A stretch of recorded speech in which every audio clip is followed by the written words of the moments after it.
Welcome to hell, everyone. No, seriously, this is not going to be fun for you. It's not going to be fun for anyone. The name's Adam. And I'm Imsit, and today we are going to be going over what could only be described as the most insufferably millennial RPG ever made. This is going to be rough. So, a little bit of backstory. We have actually covered similar works written by the same author. There was a Dark Eras episode we did called Pity the Fool, which involves 1970s New York as the setting. And that author also wrote this one.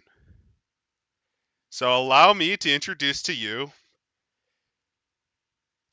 iHunt by Olivia Hill, also known as David Hill. Killing monsters in the gig economy.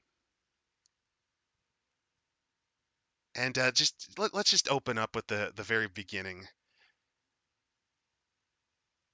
Content warning, violence, economic anxiety, drug use. So we already know where this is going to go. It's a game by and for the LGBTQ plus community. This is a game by and for poor people. This is a game for all the people society leaves behind and lets fall through the cracks. We, as in the royal we, wrote this game to see ourselves kicking ass in a world where the game industry at large is still hostile to diversity, despite all claims to the contrary. Because this was written after Hill got kicked out of Onyx Path for starting a fight with another writer and then doxing a freelancer, from what I remember. And yes, Hill started that fight. Hill's wife basically picked a fight with Zach Sabbath over him gaming with a horse. He joined in, and it went to shit afterwards. Apparently, there was also like production issues as well, like just in terms of content. Hill mostly is very prolific if you actually look through their repertoire. But the one that I could find that Hill really did was Bowery Dogs and the first draft of Changeling 2, which was apparently so bad they threw out pretty much the whole thing. This is after burning down every professional connection possible, just to let you know.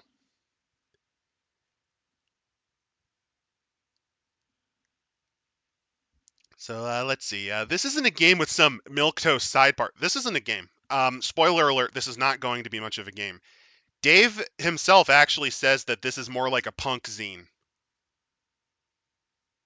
Just as a heads up, this is not going to be really a game. It uses the Fate system, courtesy of one of the worst RPG producers out there, Evil Hat Productions. Let's just get into it. It's gonna wait. It's Yeah, 300 let's pages. just.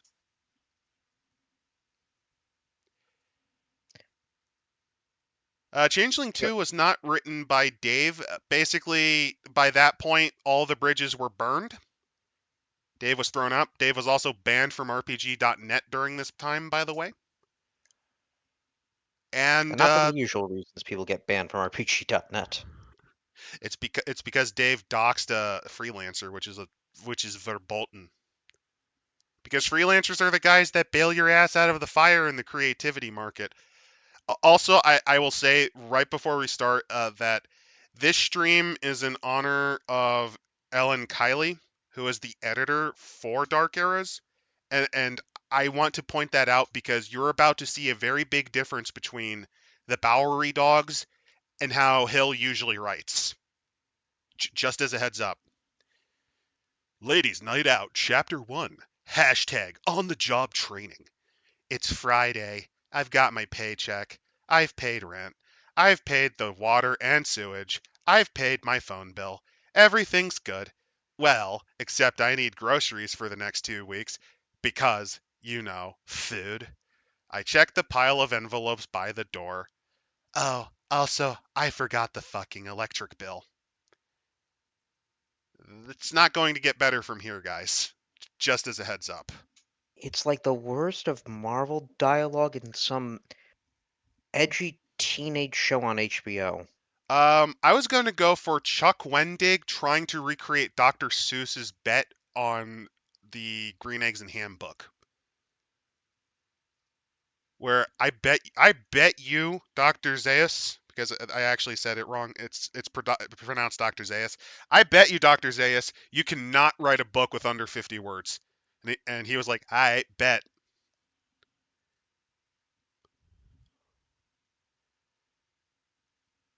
So this opening story, which is something that you also see in World of Darkness, is a person who is behind on bills, getting a job on some app because a friend recommended her to it. It tells me to dress in dark clothes, and then you go on out and murder a fat guy who turns out to be a vampire.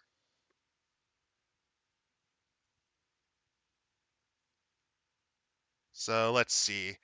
I made As 1,500 on this gig. Spent 100 on those knives. They're silver plated, not cheap. The rest I split with you. Good first gig. She murdered a man for $700. That pile of paper looks like my electricity this month. It looks like next month's rent.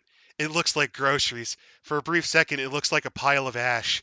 It looks like the guy I kind of maybe just murdered. Yeah, I only ended an unlife. I only ended the consciousness of a thinking being. But it somebody mostly looks like groceries. so materialistic that they're willing to murder for money. So you're supposed to feel bad for this person, but Dave made them sociopathic. It's not going to get any better from here. This is Even the though the future even you the chose. yeah, even though the commentary is probably, oh, capitalism forces us to view human beings as just disposable assets. Everything is money, but it's like, Oh please, no, you David Hill wouldn't know communism if Das Kapital bit him on the ass and sent him into a gulag. I honestly don't think Dave understands any economic system, at least beyond a cargo cult level. that's probably true. Oh, here we go. The proper beginning of this book. Chapter 1. Hashtag the down low. And yes, all of these start with hashtags, or as they should be called, pound signs. Pound sign iHunt is a game about stories. Stories about how people react to utterly fucked circumstances. The characters in Pound iHunt kill to survive, not because they're in a war zone, not usually because someone's trying to kill them. They hunt because they're broke, and in the gig economy, everyone's got to hustle. iHunters use an app called iHunt where they take contracts to kill monsters. It's like Uber, except instead of picking up 30 somethings who want to save a few bucks on cab fare, you're stalking, killing terrifying creatures of the night. And you can completely tell that this was written before the pandemic because holy shit, is stuff on the app's expensive now. So, the first parts of a book are usually where you're trying to appeal to people to, get them interested in the book. And I'm not much of an editor, but I can definitely tell that there is a reason why I think the editor did most of the lifting whenever Dave contributed anything at all to the Onyx Path stories that they worked on. Because that first paragraph was ass. Short fragmentary stories, the abuse of parentheses that do not need to be there, the abuses of commas, just basic things that could have been fixed if you had someone go over it with a fine-tooth comb. It also tells us kind of nothing about the game. No, it gives you the basic. This is Shadowrun, but you hunt Dracula. Now that sounds fun. It could be fun. It's Ghostbusters if you were Uber and Peter Venkman was stealing your money. How come I'm But accidentally writing better elevator pitches than the person that's been a professional for years? because you don't take the next paragraph to rant about how I should deserve an industry award. Oh, I thought we were going to the glorious Mindy Kaling level writing of, you see, in game design we call this the core gameplay loop. It's the shit you do which is fun and has consequences and rewards, which cause you to go back and do that shit again. Holy crap, Dave, you curse more than I do. And I openly admit I curse like a longshoreman. But Olivia, you say, dying from a lack of access to healthcare isn't fun. That's some Saints Row 2022 ass writing right there. Jesus Christ. You're damn right it Oh, isn't. That's why you kill monsters. You see, we're taking really awful, heavy shit and using something totally fantastical and viscerally. Oh my god. I can't continue. sounds. It's we're using totally fantastical to engage that. That was the company you previously worked for. That was literally what they were doing.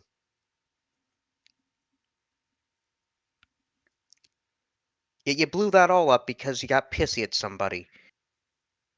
You decided to start shit because you thought you were more relevant than the guy that you were starting shit with. Dude didn't back down, and you crumbled like a bitch. But to move on, we want to talk about who I hunt. Millennials mostly. Oh, we're not doing the conversation, which includes in massive caps in a different font, all cops are bastards? Because that's kind of just the summary of that. Fair enough.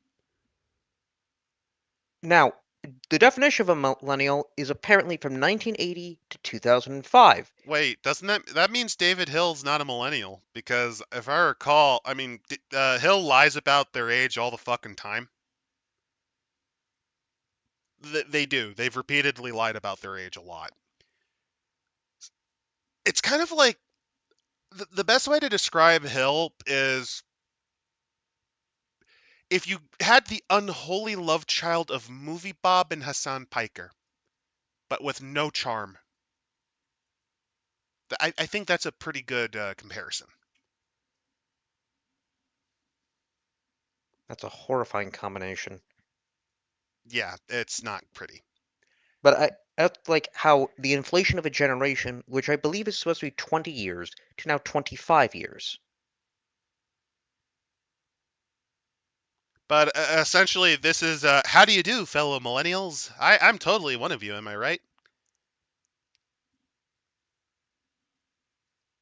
And it's basically just whining that, people that have decent living conditions aren't the ones to really hunt monsters. Says more often than not, it's people from broken homes that end up hunting monsters. Hill has at least admitted multiple times, take with a grain of salt, of all of the horrible things that happened during his childhood. And now it's finally a chance to take control of their life through murder. Yeah.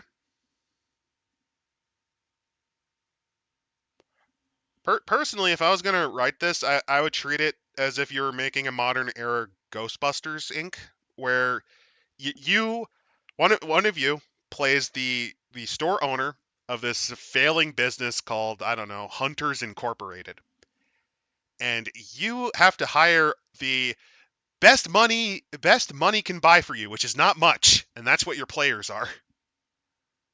And you're just trying to make your way as you try to wrangle werewolves, which you treat kind of like possums or raccoons. Though Nicholas Liu does point out, couldn't you just do this with a Hunter of the Vigil compact? Yeah, that's And a yeah, big problem. Yeah. now you could have made a good selling point of we're going to go deeper into the resource mechanics because World of Darkness really doesn't go in depth into that. Well, it's because it's supposed to be abstracted. Resources was always supposed to be how much liquid cash you had on you.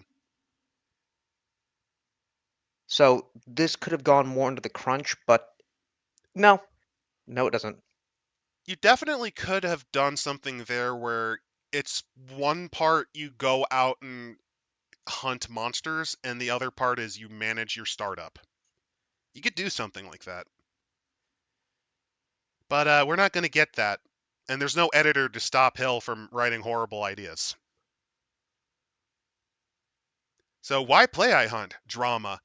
Pound-signed iHunt stories are about the struggles the monster hunters face. Sometimes these struggles have fangs. Sometimes they have subpoenas. And if you were writing a better book, sometimes they have both. What do you mean Dracula's foreclosing on my home? That's the only way he could enter. I can always enter my home if I own it. Soon you'll be no longer thorns in my side. Ah ah ah ah. You could also do it because of action. Because violence favors the aggressor, hunters often win. And they're not your typical blue collar heroes, they're service industry hunters. Wait, They so bag your fair trade, locally sourced, certified organic greens. They also know that if you layer plastic grocery bags 3 thick and put them over a sorcerer's head from behind, the sorcerer can't cast spells. I like how they're the ultimate underdogs by randomly going up to Dracula or the Wolfman and cold cocking them. Like you're just your average werewolf. You're just, I don't know, running through the park in the wild having fun, trying to avoid people so you don't bite them because you want to bite. And then all of a sudden some fucking schmuck walks up and bops you on the head. That's kind of what that's kind of what we're going with based on the framing here. And for just a few dollars. Yeah, for enough to have the last of the petty cash fund extended a bit longer. Humor. I don't think there's going to be any humor. It's going to be like a clown funeral. Actually, no, I think a clown funeral would be more funny. How many of them can you pack into the coffin? Well, no, I'm just envisioning like a funeral dirge, but it's March of the Gladiators played in minor and slow. Hmm. That should be the background to this episode. And iHunt balances series issues with tongue-in-cheek attitude. Even at their most serious, iHunt stories are still stories about killing werewolves, zombies, and mummies. No matter how scary you make them, monsters are kinda silly. Even a murderous demigod is worth a chuckle if he speaks with a Transylvanian accent. So you do understand that you can make something funny. If iHunt was done as a Ninja Burger style game, would it work? Not if Hill wrote it. I don't think Hill actually knows enough about mechanics to make a good system. It's why this one uses Fate. we should actually then get into what fate is, Oh, because we're not going to talk about the stories about poverty.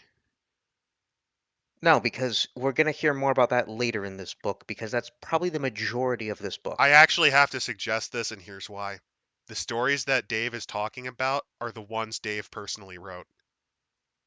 Oh, yeah. One of the inspirations for this are a series of horrible novellas that Hill wrote called I Hunt. Just to let you know. But yeah, it just keeps on grinding. That's depressing. Everything in the previous 2 paragraphs is awful. It sucks. It's depressing. And frankly, sometimes you want to play a game where the underdogs kick a whole lot of ass and save the day. iHunt also supports this. That's why I wasted several pages talking about how you're downtrodden, poor, broke, and having to kill Dracula for like your electric bill. Okay, but monsters? You're hunting monsters. Monsters are popular metaphors for all sorts of awful shit in the world. They're literary devices. In hashtag iHunt, we use them for 2 core reasons. If we can accept that generally monsters are awful, then it's not so bad that we have to kill them for cash. Or alternatively, if we feel like getting introspective and philosophical, maybe some monsters don't deserve it, and you have to ask yourself why you get to eat and have a home at the expense of innocent lives. At least it's not powered by the apocalypse. Honestly, I would have happily have done Flying Circus over this book. I would have much preferred doing Flying Circus. Can I play a monster? Yes, but not right now. I don't think you can even to this day, since Hill basically wrote a bunch of zine expansions, and what Hill wanted to write was mostly about how you fucked other monsters. Or how they kiss. I'm not even kidding. This is Well, what if the Hill monster's focused on. well, if you're inside the monster, can you technically be considered to be playing as the monster? I mean, you're basically a monster if you just kind of casually kill Dracula for bus fare. We would call those slashers. Yeah, low key, this kind of reminds me more of a slasher compact than anything else. So now, Inspirations. yeah, Game emulates genres. iHunt, which Dave wrote. Capitalist realism. Is there no alternative by the burned out loser who died before finishing his ideology, Mark Fisher. So, Mark Fisher, for those of you curious, is the father of what's called acid communism, or as I like to call, black pill communism. What's that about? So, you ever heard of the term the end of history? yes. Francis Fukuyama wrote that when the Soviet Union fell. So, what happened was Mark Fisher went, well, looks like communism's dead, the dream's dead, capitalism won, and there's nothing we can fucking do about it. So let's just take weed and eat the pain away. And try to recapture the glory days of the '60s. You know, when Mostly. everybody Uh, dropped acid and drugs and had a lot of sex, and then really did nothing because all of the major reforms were done the previous years, and then the survivors ended up becoming either cults or terrorists. You know, the funniest thing is, actually, that is low key what Mark Fisher believed in. Not to emulate what they sought to do, but just to emulate the style. It's basically poser communism. Just do weed and pretend to be a punk. And then there's Sorry to Bother You by, oh, I've heard of Boots Riley. Um, so, I think it was actually a fairly good movie. yeah, Boots Riley is actually a noted anarchist. The problem is, since Dave doesn't understand or like democracy, I don't think either of them are to his appeal, because at the end of the day, a lot of communist, socialist, and even anarchist ideologies still have votes. Even Stalin set his party to vote. Admittedly, they had to vote what he wanted, but still. But yeah, Boots Riley is a noted anarchist writer. I have not actually personally read anything from Boots, so I can't really critique him like I could Mark Fisher. Also, Pagan, not ignoring China, China had reformed by that point to a state capitalist society.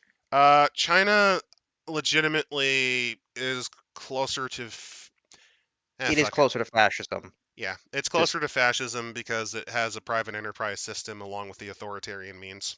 There's also a national exceptionalism for it that it seeks to recreate. but enough about real world systems. Let's talk about the Sorry, fate the one system. viewer from China who has to watch this from the Great Firewall. I apologize that the government is on its way. Run. So the GM is the director, and everyone else is a player.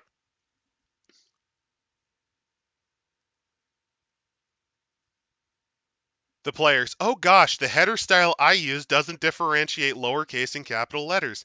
Just presume it uses the capital players. Or alternatively, you could have actually used a different font and actually cut this 3 lines of garbage that you should have done, but you decided to keep because you thought it was cute, even though it wasn't. Yeah. So it's based off of the Fate core rule system, and Which I'm not super familiar with. I just remember oh, that it's basically Babby's first system because it really has no and in fact, mechanics. Hill suggests for us to actually just read the core rule book to get into greater detail. You know what Derek Deshaw, aka Wenger Satanis, did with all of his terrible books? He at least gave us the mechanics. I can play a game of Chalt because there's at least Crimson Dragon Slayer in the back of it. I can play a game of Alpha Blue. I can almost play a game of Empire Satanis because there's at least some rules there that are described and given to you and how the system works. What Dave is basically stating is fuck that. Let's not. Oh, never mind. Thank fuck. Dave actually does go into details about that. Yeah. We'll go into that. I just wanted to But make sure. here's what you need to play.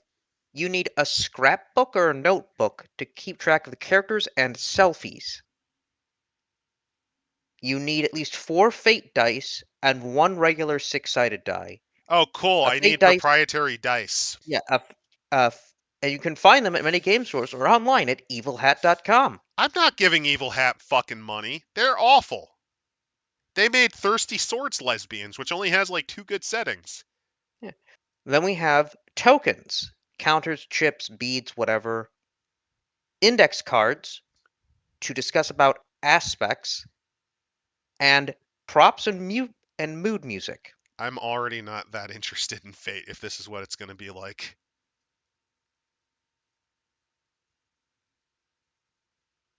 Why, Then give why, us why can't you just do a D6 dice pool system? an example game and a character sheet. Yes, David Hill, basically every image that you'll see in this book is a stock image, and Dave will occasionally overlay it with a Photoshop inking layer to make it look painted sometimes. He is doing what Bad White Wolf did, during the 5th edition where they would just do that because it was cheaper than the just hire artists. Well, no, at least with 5th edition, they had cosplayers dress up. They took the photos. True. True, there's at least that, even if some of them look fucking terrible. Oh, by the way, the playtesting was literally just Dave, his wife, and an imaginary person.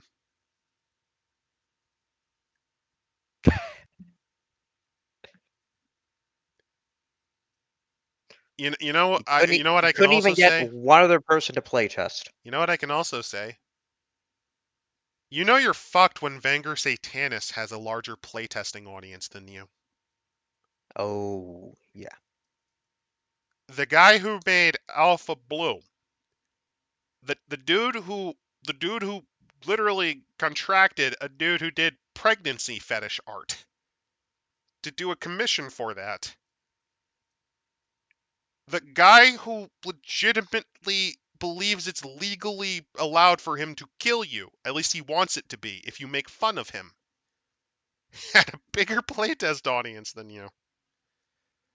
And if I'm correct, he at least has other connections within the RPG world. I mean, he didn't burn his bridges down with RPG Pundit, if that's what you're saying. Oh, that's another Yeah. thing. Dave has like a multi-year hate boner against RPG Pundit and any company that hired him at all for one brief moment. There's a reason this dude can't really find work. Don't get me But moving started on on the to yeah, Kickstarters. moving on to the character sheet, which just looks awful. Uh, this looks like something you could bang out in Microsoft Office, The but like Microsoft Publisher. This is like, the weird like shadowing, the kind of just disjointedness of everything. I feel like this is an attempt to mimic. Have you ever seen those like '90s art styles that they used on drink cups? Oh yeah, but that's you need to add purple with this. Yeah, What, you couldn't afford another color? no, I don't think so. The iHunt logo, it's snazzy. It exists. It That's looks all like I can something say. from the early 2000s. It looks like something I might find in a bargain bin in like a Goodwill, in you know those imitation bands. This feels like a logo for an imitation band of like Nirvana,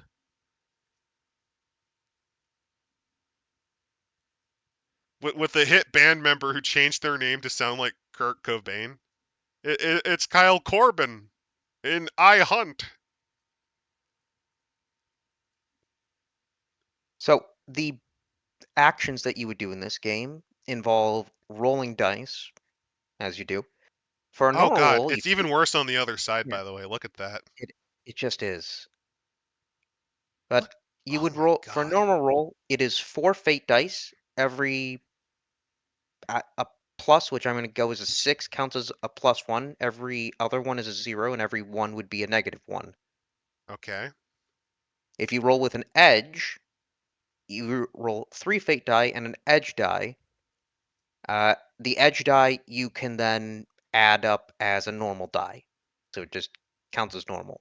I You don't. then I'm already not a fan of the fate system, but let's keep going. you then check to see on the ladder your points to see how well you did. So getting an 8 is legendary, getting a 1 is average, getting a 0 is mediocre,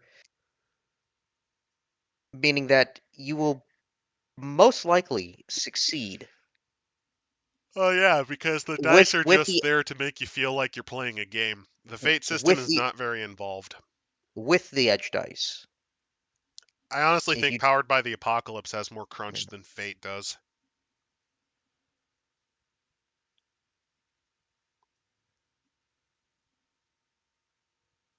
and as Hill says, I straight cribbed the list from the Fate core rulebook. Yeah, it's a good thing it's a free system. By the way, that's the reason he's using Fate, is because it's free.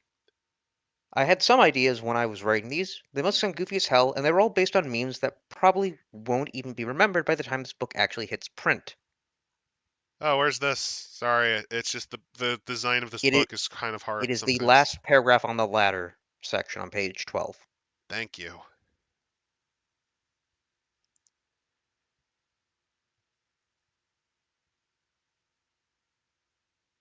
So from the looks of it, you roll your dice, you would add your skill set to Imagine writing your word vomit on the fucking page like this, and then just not having the wits to get rid of it. I mean, it'll probably won't even be remembered by this time this book actually hits print. By the way, I don't know if it actually hit print. It might. It might have. Don't take my word on that. I don't remember. I just know that this isn't the first time printing has been an issue for books made by Hill.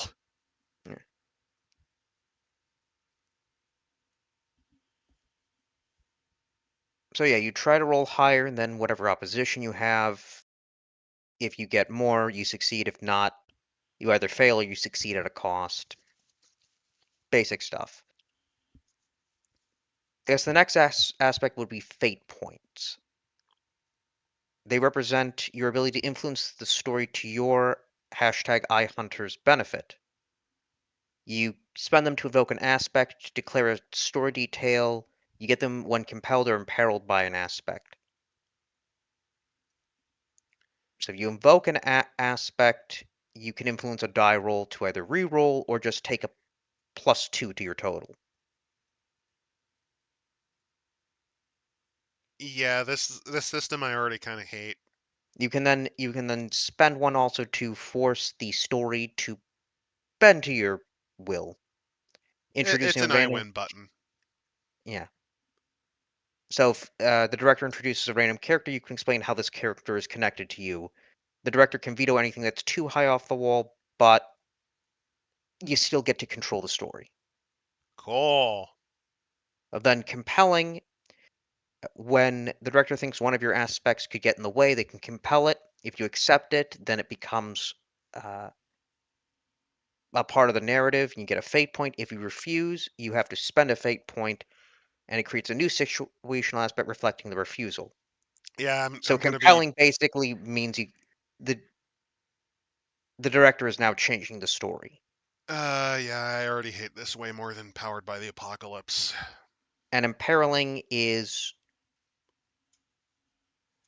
forcing you, I believe, to just take a hard decision to to do something that would negatively impact your character.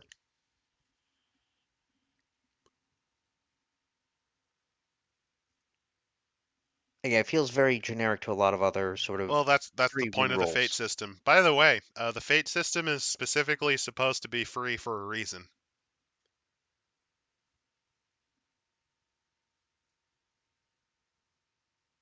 Fate is a grandparent to modern story games. Huh. Hmm.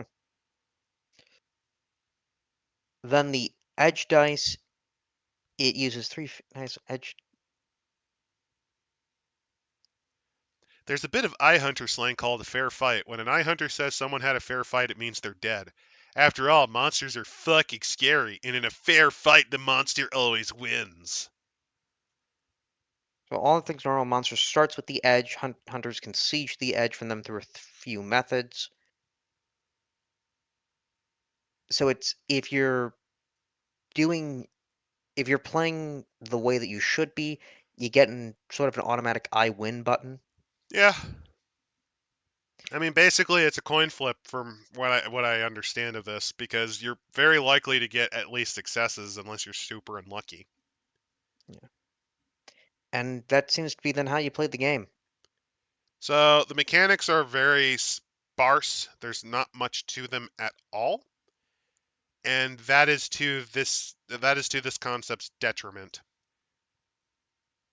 But it's not that surprising, because if you're wondering, this person worked, for those of you who just came in, this person worked on old Onyx Path stuff. In particular, Dark Eras, quite a bit was written. Uh, the original draft of Changeling Second Edition. Oh, there's also the elephant in the room. Hill worked with McFarlane on Beast the Primordial, just to let you know. Oh, In fact, I believe at points in this book, Hill will throw shade at his former employers in this book. yeah, because that's what you do. That's a great way to not completely burn down any potential chance of, well, having a career in creative work. Speaking of a career, let's explain what iHunt is. After we've just finished explaining what iHunt the game is. Um, David Hill crying about his life circumstances and pretending to be a communist. Yes, A as burned out say, acid communist's whamifesto. the average iHunt user is 21 to 35, single, renter, high school or GED graduate with a misdemeanor record, somehow also 40 to 100K in debt, Because with my chronic student medical loan conditions. shibboleth. My student loan shibboleth. But there's a problem. High school or GED graduate. You don't It, understand. I didn't think things through. oh, they dropped. Oh, they dropped out. The other alternative, which I think would be less stupid, would be they just got an apartment, or have a flat, like a house. See, here's the thing. Going with the economic aspect of managing a hunting business could be fun if you played it sort of like Ghostbusters, where you're essentially starting a business, or you've become a franchisee for some sleazy multi-million dollar business, But and you that's have to manage the branch, basically Ghostbusters. but that's adopting into the system, man. Oh, also, so chronic medical conditions. You're working full time elsewhere. You're also LGBTQ plus. Oh, also, if you're wondering, Nick, Dave did work on quite a bit of White Wolf and Onyx Path books. From what I understand, it was mostly the merits and flaws, though. It was usually bit parts, or parts that were overrated. The one I know that he mostly wrote was Bowery Dogs.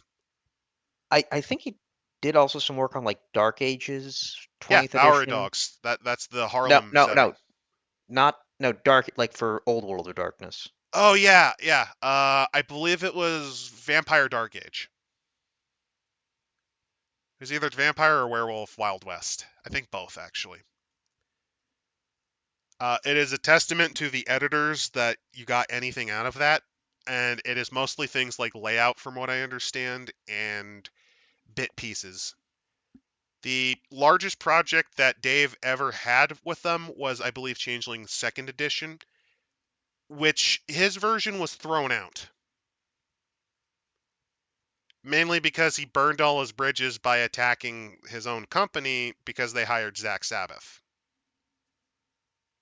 Oh, so Dark Sun. Monster hunting isn't like a government job because that's for the capitalists. That's for the bourgeoisie. That's adopting into the system. Now these are the people that don't have a job because again, chronic medical issues and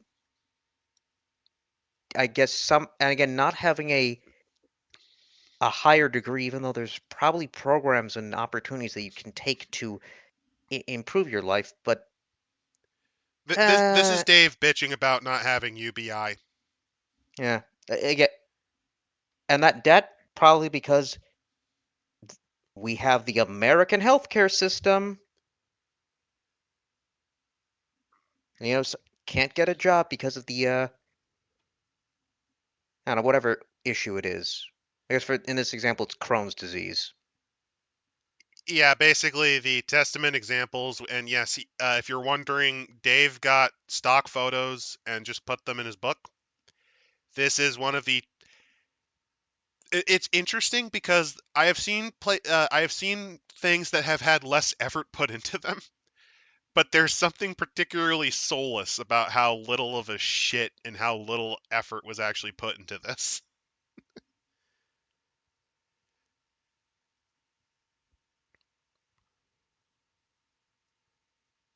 So meet Tara. Tara isn't the hardened, grizzled badass from your average comic book. She's 32 going on 65, she tells me. She wears... I don't care what she's dressed like. Werewolves are her favorite target since she doesn't have to do much research. Blah, blah, blah. Dark humor. Oh my god, this is so boring. Yeah. This is so boring. Boring. Explaining who I believe who Fate is hired such a people. system that has nothing of value in it that you can't even create fun character examples. You don't even have fun class examples you could do. Like, okay, Yeah. let me pitch my idea for Hunters Inc. Your classes are based on the type of employees you have. One of you, either the NPC run by the game master, or one of the players is the franchisee owner. One of the other options include just graduated high school or got the GED, basically the young unpaid intern. The veteran needing money, the old veteran that needs money for painkillers. The douchebag divorcee who is trying to fuck over their significant other via alimony payment lowering. The underhanded lawyer to cover for damages. Let me think. The coke fiend, the person with the severe drug habit that is using this, because at Hunters Inc. we have a no drug testing policy because we know what type of horrors beyond your imagination you will understand. If you do cocaine in the bathroom, we don't give a shit as long as it's not possessed by voodoo spirits. And then the former criminal who's gotten out of a 30-year jail sentence and is The just trying to make ex-con. ends meet. Yeah, the ex-con. Who is somehow also not willingly wanting to go into this kind of profession. No, and last but not least, the serial killer in the making. We know why you wanted this job. And we'll say it's fine as long as you don't become another monster out in the streets. We just send him on the ones to kill the zombie children, not the regular children. Yeah, there you go. And that would be your Hello? classes. Oh hey, we have somebody else joining us into this Hello? nightmare. Who's this? It's me, your good friend, the big one. Oh shit, you showed up. Nice. So we're only Yeah, 20 pages in this atrocity because yeah. I hear it's a very interesting piece. It's about you and your group of people working for gig jobs, basically, in order to have enough money to afford cool stuff. I'm of course talking about cyberpunk, where you have to do different gigs, right? Right? so the good news is this is written by an Onyx Path alumni. The bad news it's David Hill. And the worst news is it's Uh, iHunt, which is one of the only Kickstarters that Hill actually finished and gave books to the backers, from what I understand. he's like the only. I think like right now I can't say that. No, we can't. I was about to say only like game designer was a Kiwi farm thread, but then I remember that we have fucking Varg Vickers and There's a lot of people that have and our good friend Dangerous Satanus, Vanger, whatever, however the Slime Man as I like to call him.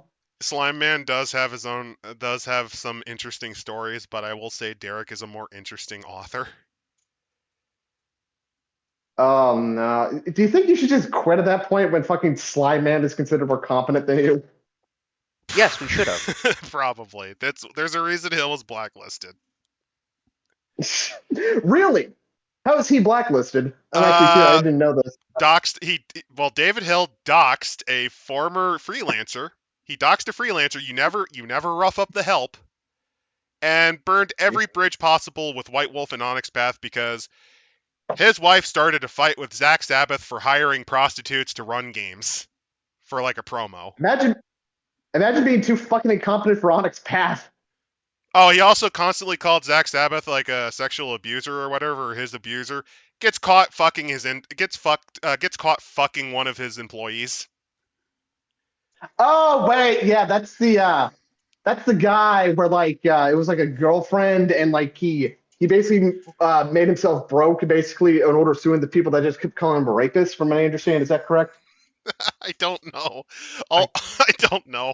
All I do know is that rather than actually give physical copies of the books that were pledged on the Kickstarter, what Dave did instead was silently ask them via DMs to solve the problems, never actually give any of the things that he promised to give them.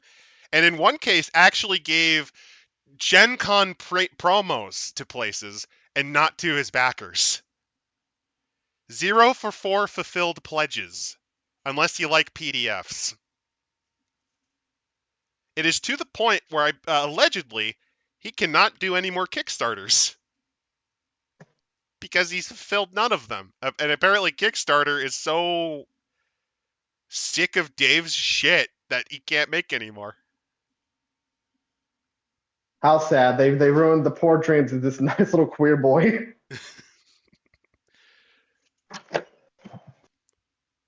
But back to talking about the atrocity that is this RPG.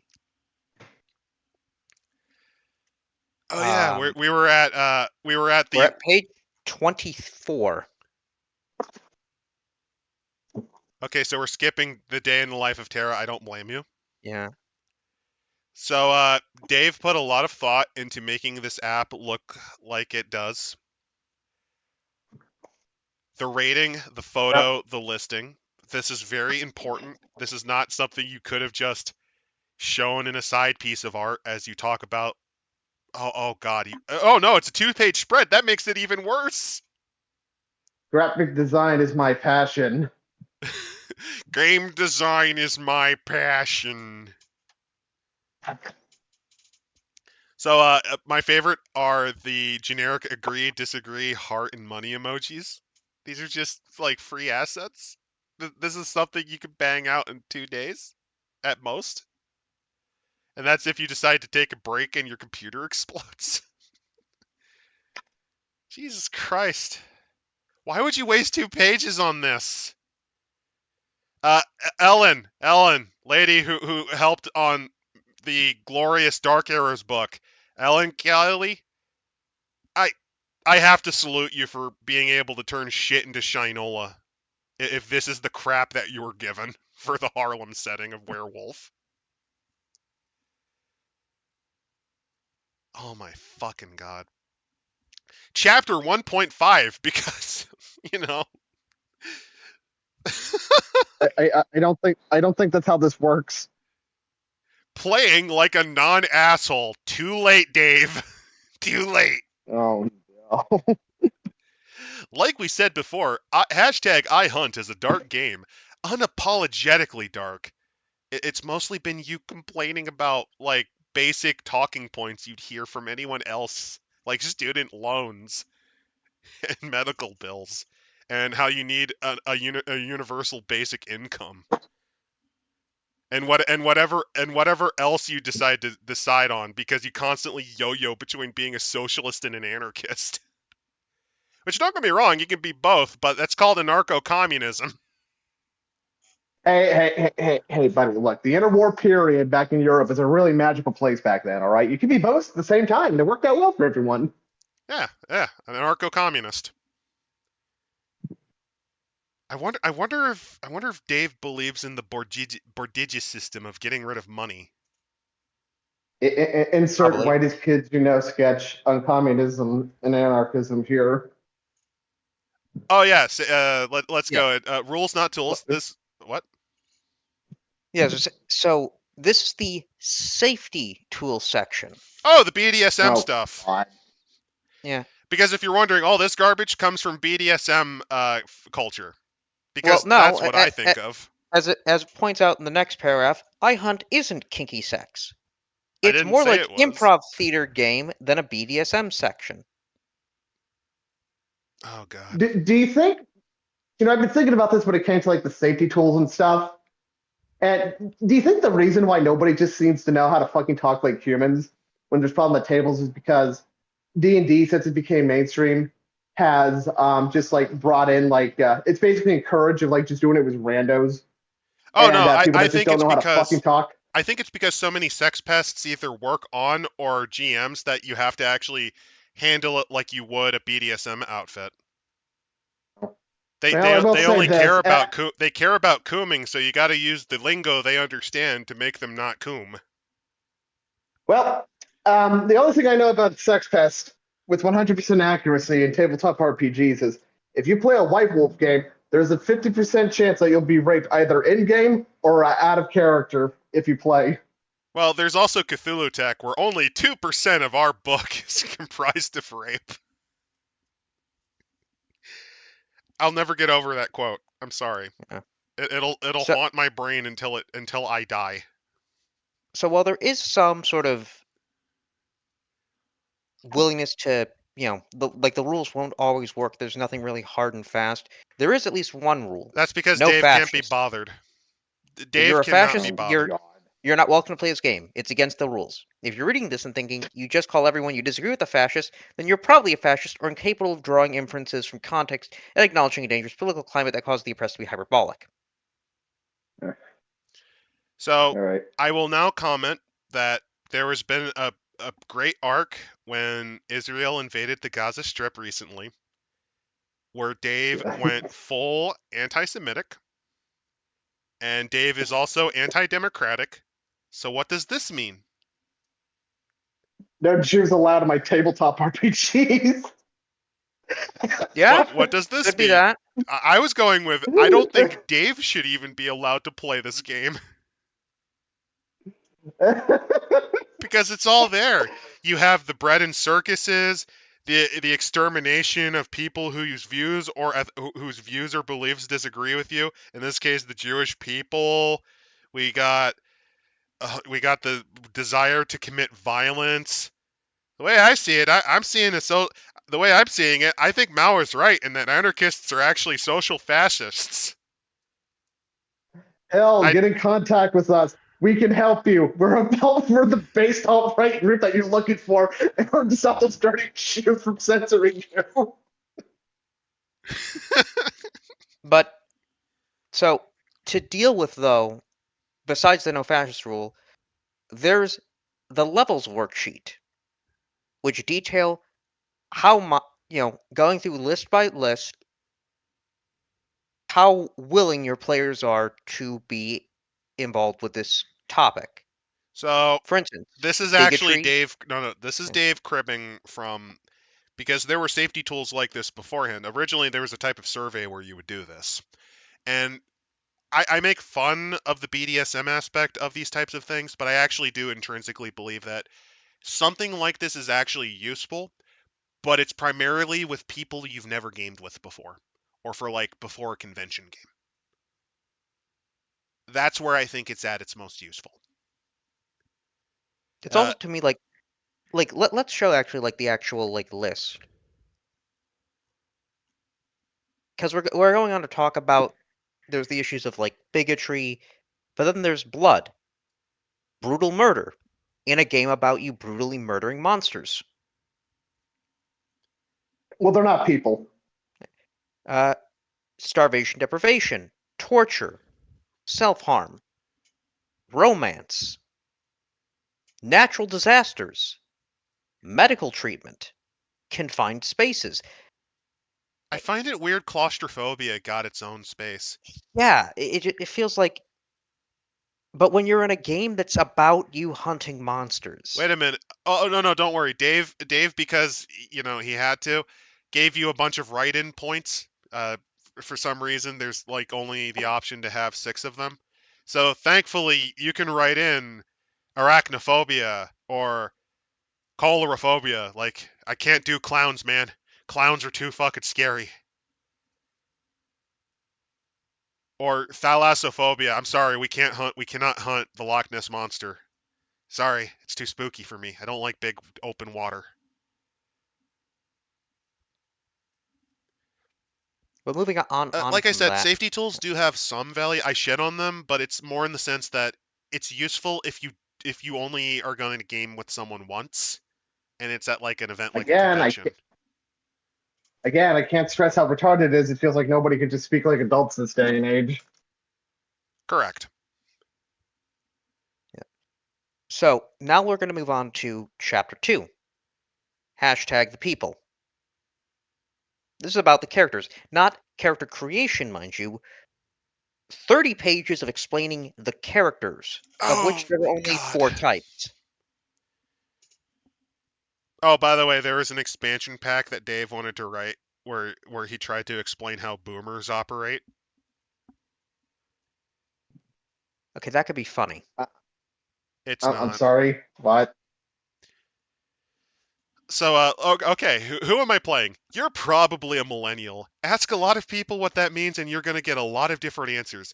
For the purpose of iHunt, millennials are born between 1980 and 2000. Get Shrek'd, movie Bob. You're a millennial. Also, directly contradicting what was mentioned about 20 pages ago, where it was 80 to 2005. Man, let me tell you, growing up being born in the late '90s, man, I didn't fit in anywhere. You're lower to middle class. Your parents made more money than you're making while not working as hard as you work. They think you don't own a house because you eat too much avocado toast. By the way, Dave cut out his mother from his life when he decided to become Olivia. Totally for genuine reasons and not as a social shield because he worked with a sex offender. Was the reason why he cut his mother out of his life is because she was concerned with his rampant anti-Semitism? She was concerned for his mental health and for the health of his children. If I vaguely remember.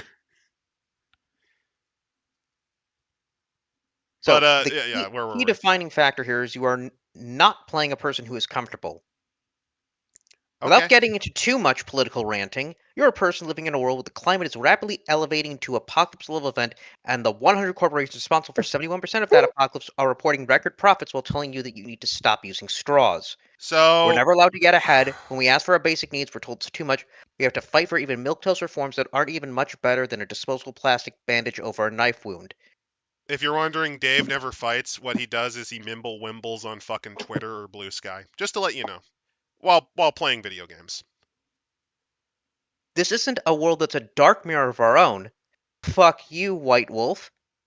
It's exactly fucking like our world, except there are also monsters that have fangs in addition to the monsters with billions of dollars. So it's not exactly like our world, unless you think Dracula is in real life. Like there's a real vampire out there right now. Also, presented to you is a mock of version of a chart from 2011 from the Congressional Budget Office. By the way, since well, this is based on the real world, Imsit, you need to make sure there's no Dybbuk's haunting your old house. Well, Adam, there are vampires in this world. Let me tell you about adrenochrome, buddy. Oh no. But let's look at that chart, which Eats up most of a page. eats up most of a page, and Be angry at this shit. as somebody that does know statistics, I don't know what the percentage tells you. It just tells you a percentage change, but from what? And then we have here the average. We have here income, wages, and productivity. Did you know I can make a chart that indicates that the amount of cheddar cheese you consume actually indicates how you'll die from falling down the staircases in Maine? I need to know what the plug-in value is. Productivity. Do you mean product? Do you mean service? What's the productivity? The amount that you work? Because in a lot of cases, you can actually automate a lot of systems nowadays. Number go up. Me no understand. Like the overall wages. Me trust. I mean, it also doesn't help this chart, I feel like, is just scribbled. Because, yes, the wages have not progressed as much as they should in terms of corporate evaluations. Yeah. It hasn't. Like, let's be fair. isn't. I would say just post the actual thing from the Congressional Budget Office. Yeah, you Like, could. and you took And it from here's the thing, 2011. I guarantee you there was an updated one. almost certainly. Also, you know what? Another thing would actually help. Like this part where you're like showing the struggling. This is a fine period where you can actually go into details in like the mindset of the characters. But you would do this after you show how to make a character sheet or Yeah. after the basic system. It'd be like near the end, and you'd go, okay, so let's say for my Hunters Inc., where you play the different types of people. This is where you would show what would it be like when you're working for Hunters Inc. And they'll say, well, your pay is going to be pretty terrible. You're at minimum wage, buddy. Mainly because any schmuck can have a gun and shoot Dracula. Well, actually, maybe not every person. Don't tell anyone that we hire former felons. And foreigners too to undercut and foreigners too to lower the budget. I was saving the immigrant for the expansion pack where you have different types of employees too. Oh God. But you could do this, and it would actually give you some good insight, like how come businesses fail within the first year? How come it's so hard to make it? You could, but not like this. Again, big credit to Ellen, the editor for Dark Eras. She had to fix everything in Bowery Dogs, which was the last setting in the book, basically, besides the fall of the Soviet Union demon. Big kudos to her. Big fucking kudos. Holy shit. So then we explain here. Was Sorry, go ahead. I was just gonna ask. So was this the author? Was he fired from White Wolf around the time he made this? He allegedly quit. No. He quit allegedly or got fired, depending on who you ask. A couple years after. Oh my God, this makes too much. Was it already pointed out that this is basically him saying, "I'm gonna make my own White Wolf with blackjack and hookers"? Because holy shit, this is just a shittier version of Hunter. I'm just not realizing. This is a shittier version of Hunter 5th edition. Yeah, it is. Oh. The immigrant class. What could possibly go wrong? Well, you never specify where they're from. You never actually that would be never specify where they're from. If you go like with an illegal immigrant route, well, access to services is quite limited. You can't Hey! with the authorities. One of your powers is you know a guy. If you don't demean foreign labor, all right? It's working out well for Saudi Arabia. Is that you might actually get paid less. Issues with language, issues with culture. There's a lot of things that you could. Well, no, do you and would also gain a incorporate. bonus. Like if I was going to do the if I'm actually like knuckling down, the gimmick of the immigrant is you have a language penalty. I never specify where they're from, but you gain a bonus on cultural lore, which actually gives you insights in defeating monsters from your region on a level that's easier. It makes it easier to deal with. On top of that, you always know a guy. You always know someone that can maybe help. Adam, it's like you know game design or something. You're amazing. Get this man a Kickstarter. I too will come up with a great Kickstarter. It's called Hunters Inc. I'll deliver late and deliver nothing, just like Hill. But no, like you could totally have made a decent concept out of this. As we continue on, though, they're talking more about what the character would do, and it's mostly just ranting about you and your friends against the world. We got to read this because this is David Hill's like, I am a victim. I am the eternal victim because I was bullied in middle school and then emphasized and lied about how bad the bullying was so that you felt even more pitiable for me. The world's out to get you. You're held down, so what's your relationship with the other hunters? Oh, I thought he was going to go into big details about how his life was shit. Oh. Now, the next one, though, is political and labor organizing. So, as, like, your crew. Oh, we're not doing the brief history of iHunt? We could just skip that. What they do point out, though, is the different characters. The Fui, which is your tech people. The Evilinas, Fu which is Manchu. your lore wizard kind of guys. Knights, traditional combat, and the 66, which I think are community focused. I guess your bard. Yeah, this is the attempt at making a class.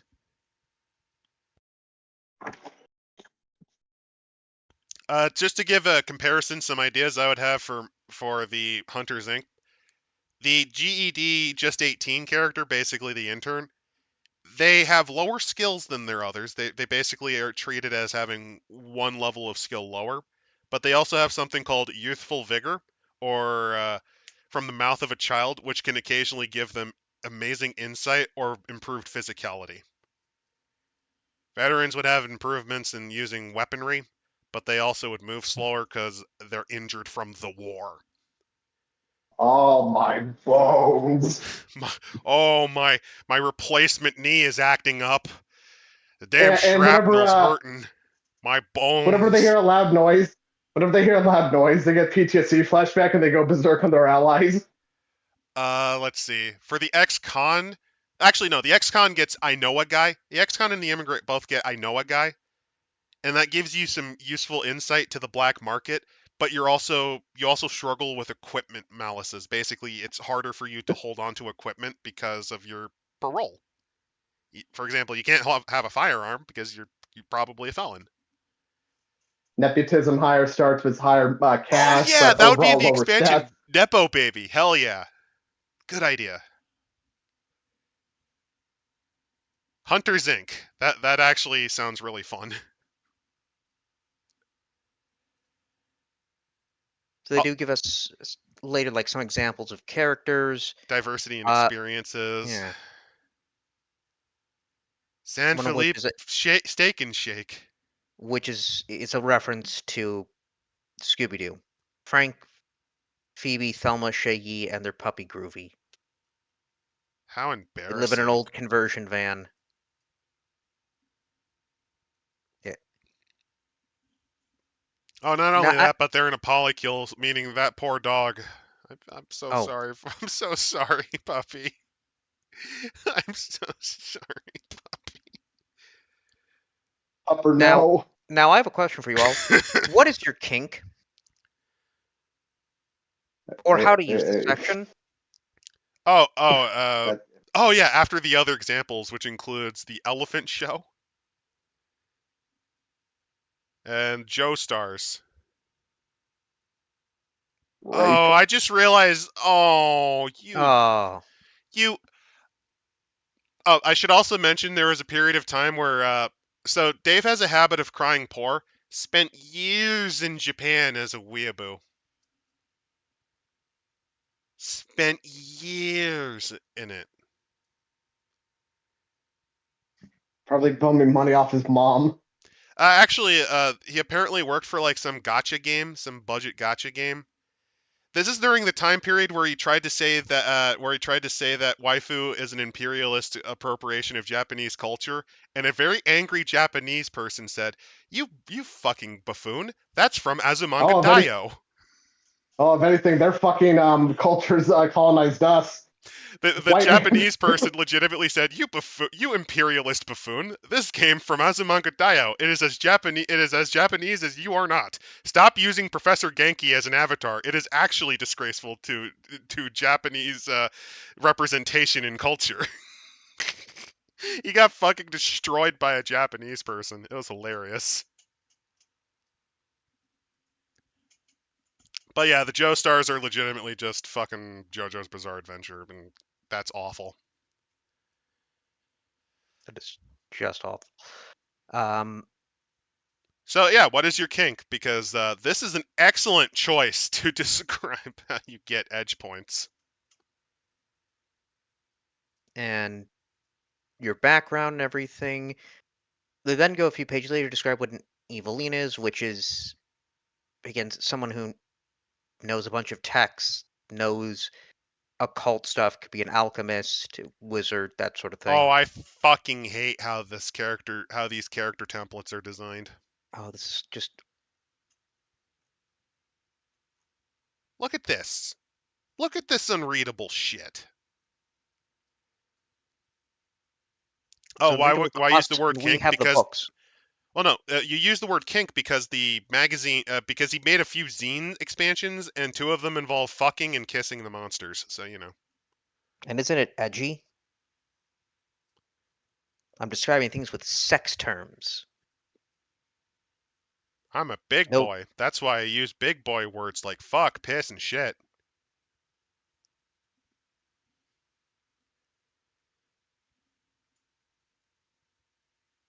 So, Evelinas, you take what the monsters don't want you to know and use it against them. They hide clues, truths, wisdom, and power in texts and traditions and lock them away. So, basically, the researcher. Yeah. Oh, I fucking hate how these character designs work. Because they're just rambling stories of made up scenarios. Oh, that's awful. At your best, and then there's like 3 paragraphs of garbage that doesn't really explain anything. I really Growing feel like up, there's just really no artistic style here, is there? the artistic style is okay. Is So how punk. is If it looks like shit, it's punk. I was gonna say establishment punk, as I've made fun of the term. Then you have the knights. Some hunters fight with knowledge, some fight with text, some fight with people. Me, I fight with fighting. Oh no, before you do, here's some other Evelina lore. They know stuff. They do library foo, potions, and witchcraft, which are, I guess, specialties that you can play. I I don't know, and I hate it. This is my OC, and she's super cool. She can do whatever. All She right, gets like all your the hot characters are all women. right, but mine's cooler than yours. You know things are bad when I think Chalt's a better designed book than this. Cat milk. Cat milk. So, I fight with fighting. People die when they are killed. there. Oh, You punch the things. rampant change in styles just makes it worse. So the Whiplash, isn't options it? are operative, player, and hitter. And I'm going to be honest, when I first saw hitter, the way the text looked, I thought it said, "You're a Hitler." No, it does. It does for a half second. It's like cursed.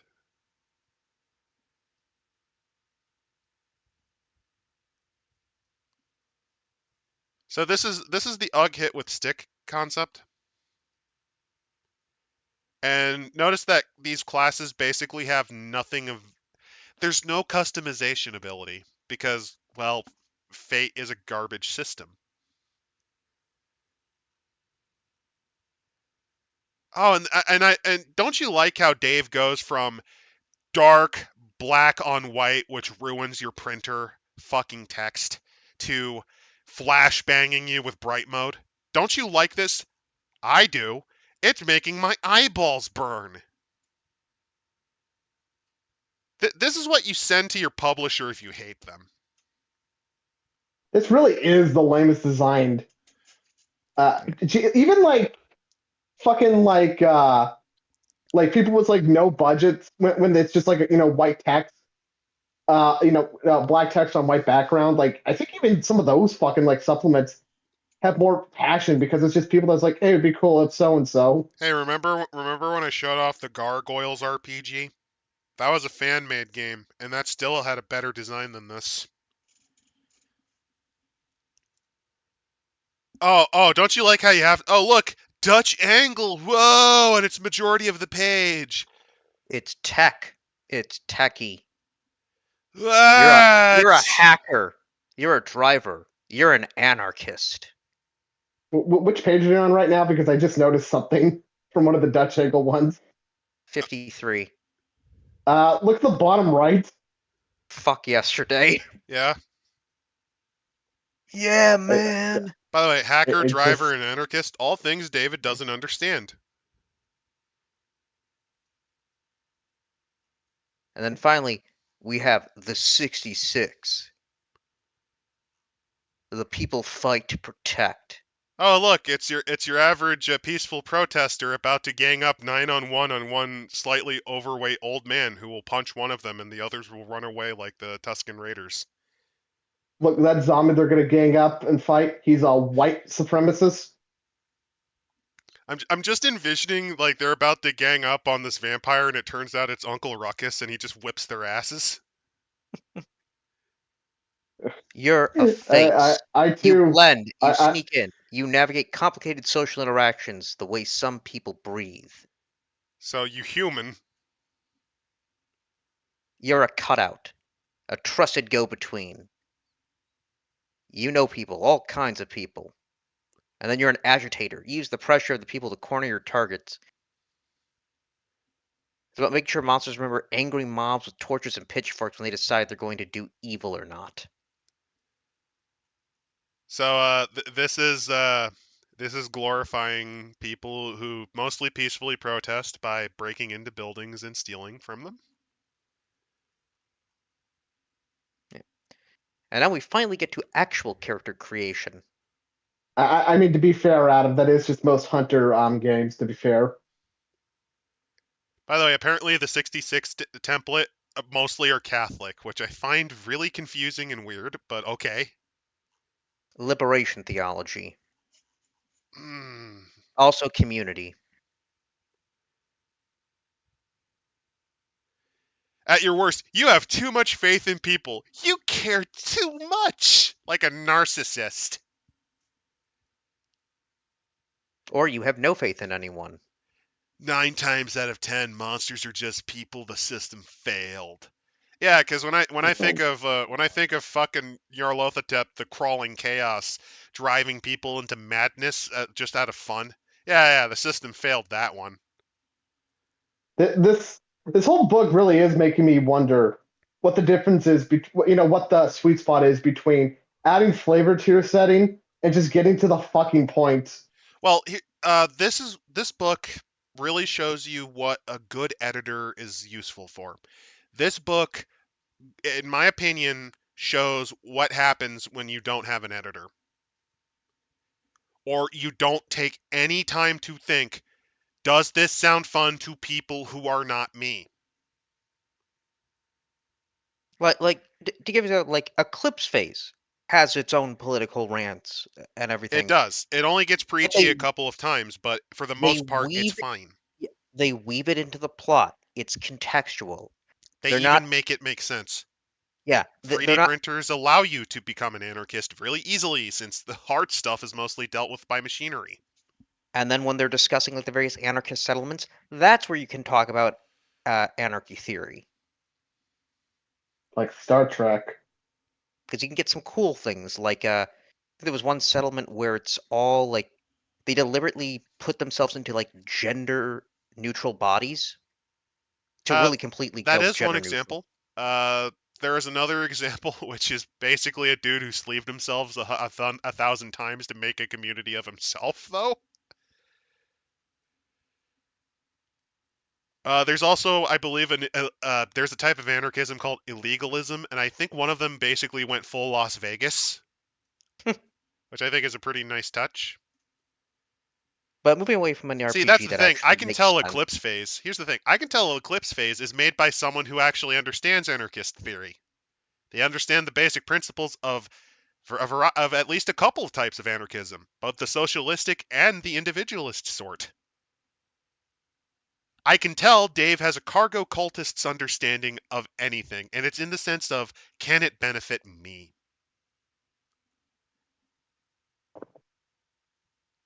So they give example of like quick character creation. That would have been helpful about 20 pages ago. It very much would have been. You get 6 aspects, of which if you want to learn more about that, you go to page 77. Like this is a fucking choose your own adventure novel. This is actually shittilier designed than Shadowrun 5th edition, which is saying a lot. You then get skill sets. 1 at +4, 2 at +3, 3 at +2, and 4 at +1.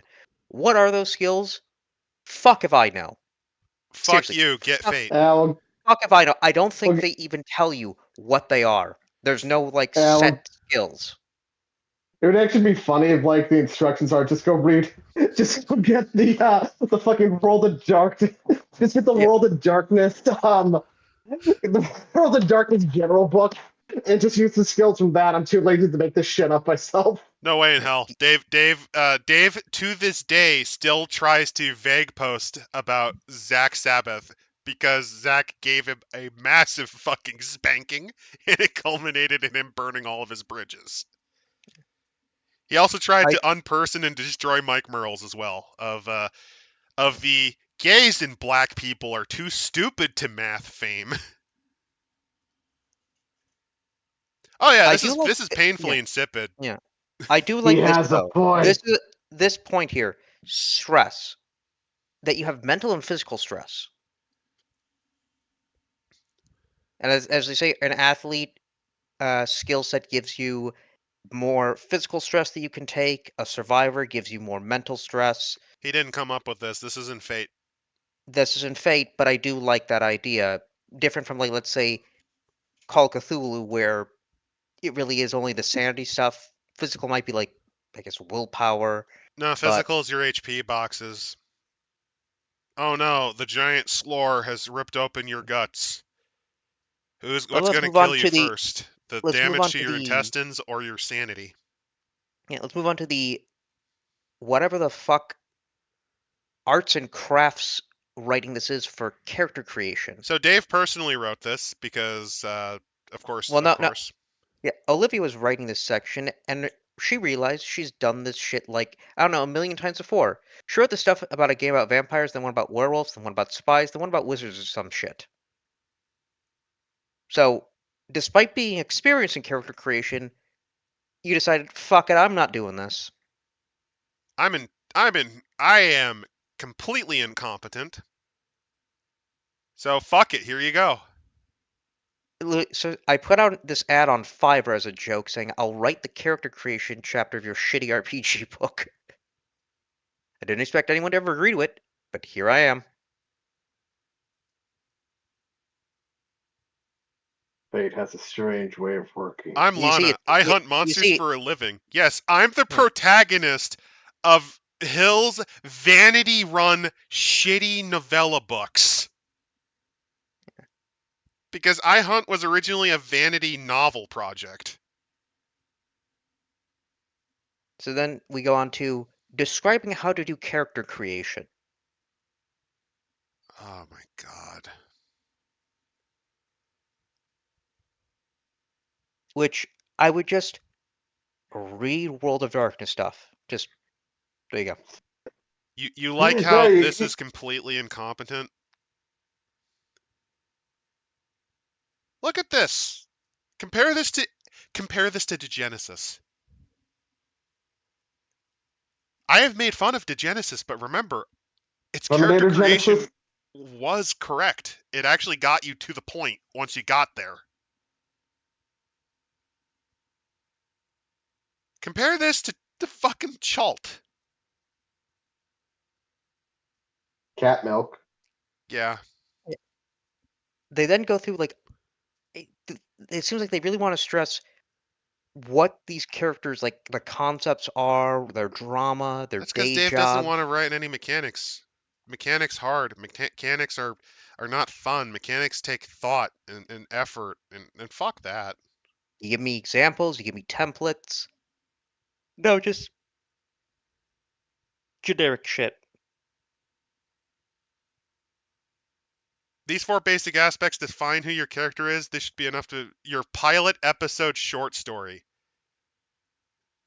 Yeah, I don't know if it's mentioned before. This is supposed to be, I guess, like ran like a television show, so it's fucking discount Buffy the Vampire Slayer. Which, by the way, does have a It's West just End Games RPG. Not West End Games. It does have an RPG, though, and it's a lot better than this, and it's probably what Dave was copying from. it's just like a Marvel movie. You do the individual movie and then you do the Avengers. By the way, there's a reason I suggested you were either on some form of edible or were mildly drunk when you started this stream. At least before the stream started. For those of you who have stuck with us for an hour and a half, you might want liquor now, because it's only downhill from here. Because as we keep going on to this, we're going to be talking about The aspects and monsters. fate points. Oh, we skipping monsters? I don't blame you. This Wait, is I'm awful. skipping that entire fucking section because Ah ha ha ha! I keyboarded. I am so quirky.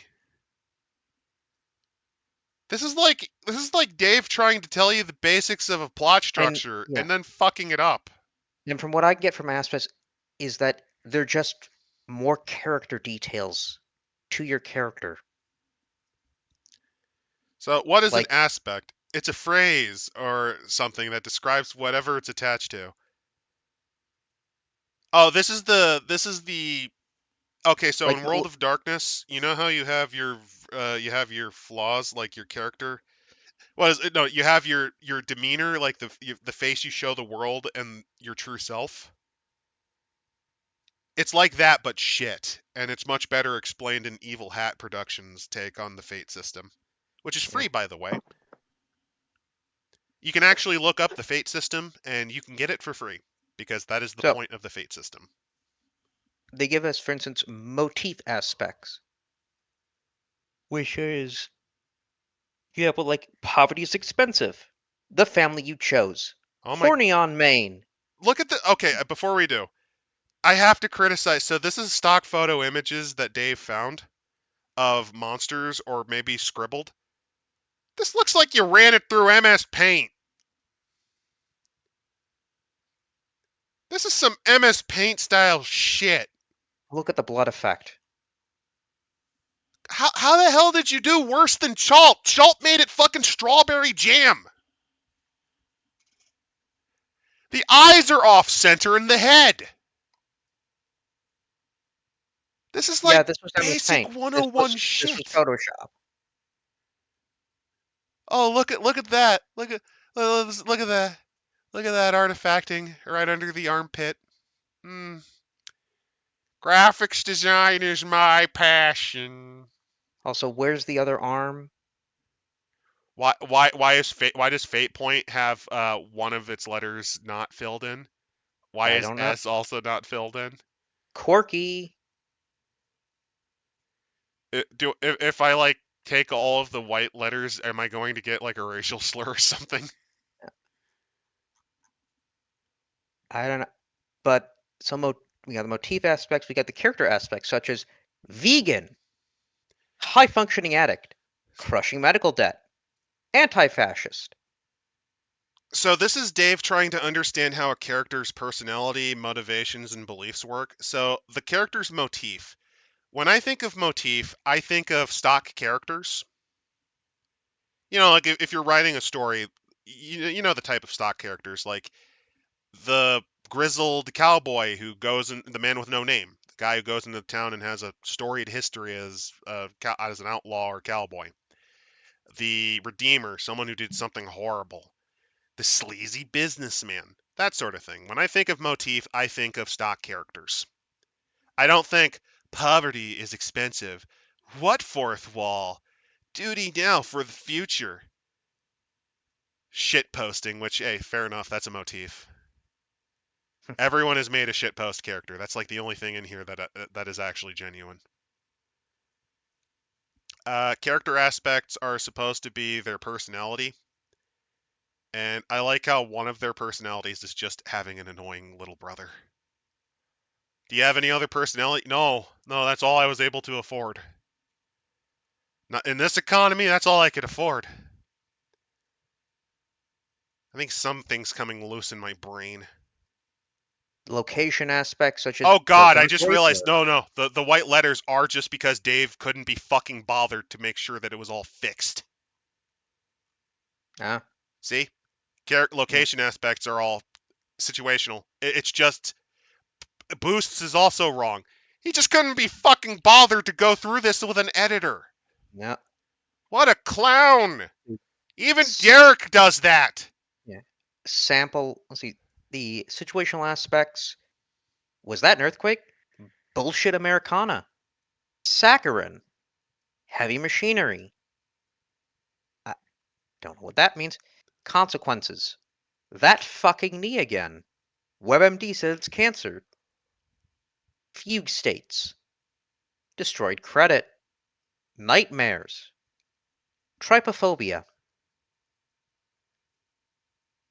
and then bursts. If I confuse cursed and boosts, this book is now affecting me. This might be a Blurs. cognito hazard.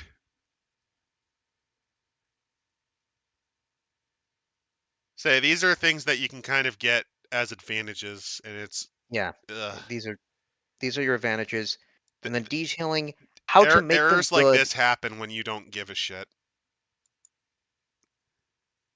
The role of aspects, if you do this, this means you didn't care. Yeah. I love this. Page 78. For the character of a former police officer.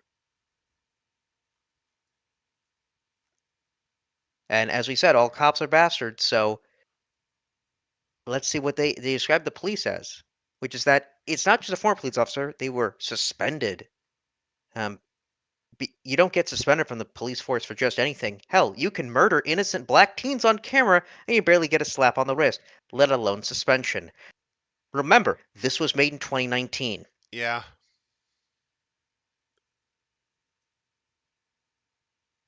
The thing you can wait only gets suspended for. So this is back when Dave believed that you could commit some quite impressive spree shootings as an officer. And it's, I'm just imagining. It's like there's a horrible accident. It's like Blood Flow Floyd, who is a vampire who is black, Oh gets no! killed. And you need to stop the protesters from destroying the city because the officers were actually in the right by killing the vampire. You're joking, Biggs, but aside from the back half, if this was written 1 year later or 2 years later, whenever the mostly peaceful protests began. 2022. Okay, so if this was written in 2022. Or no, 2021. Sorry. Oh, that's right. I was 2020. right the second time. No, wait, I was Oh, right yeah, the no, first it was Fuck. 2020. So if this was Okay, written 1 year later, like I originally thought, this book is fucking with my brain. But if this was written a year later, he would have totally done that. He would have totally tried to profit off of Floyd's death. Oh yeah.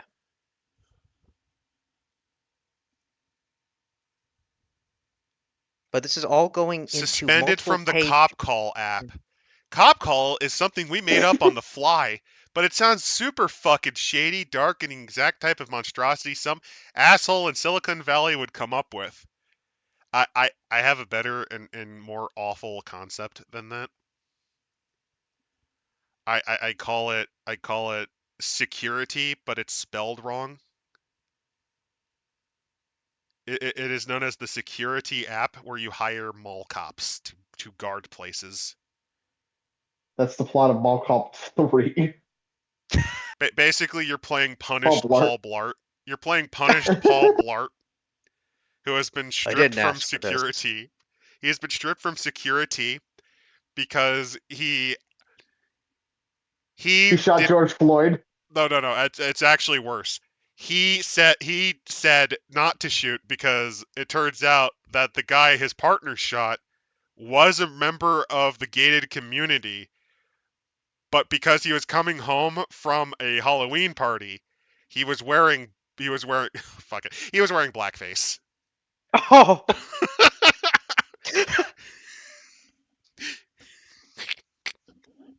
Don't shoot. This man is not black. Don't shoot. He's the Canadian Prime Minister.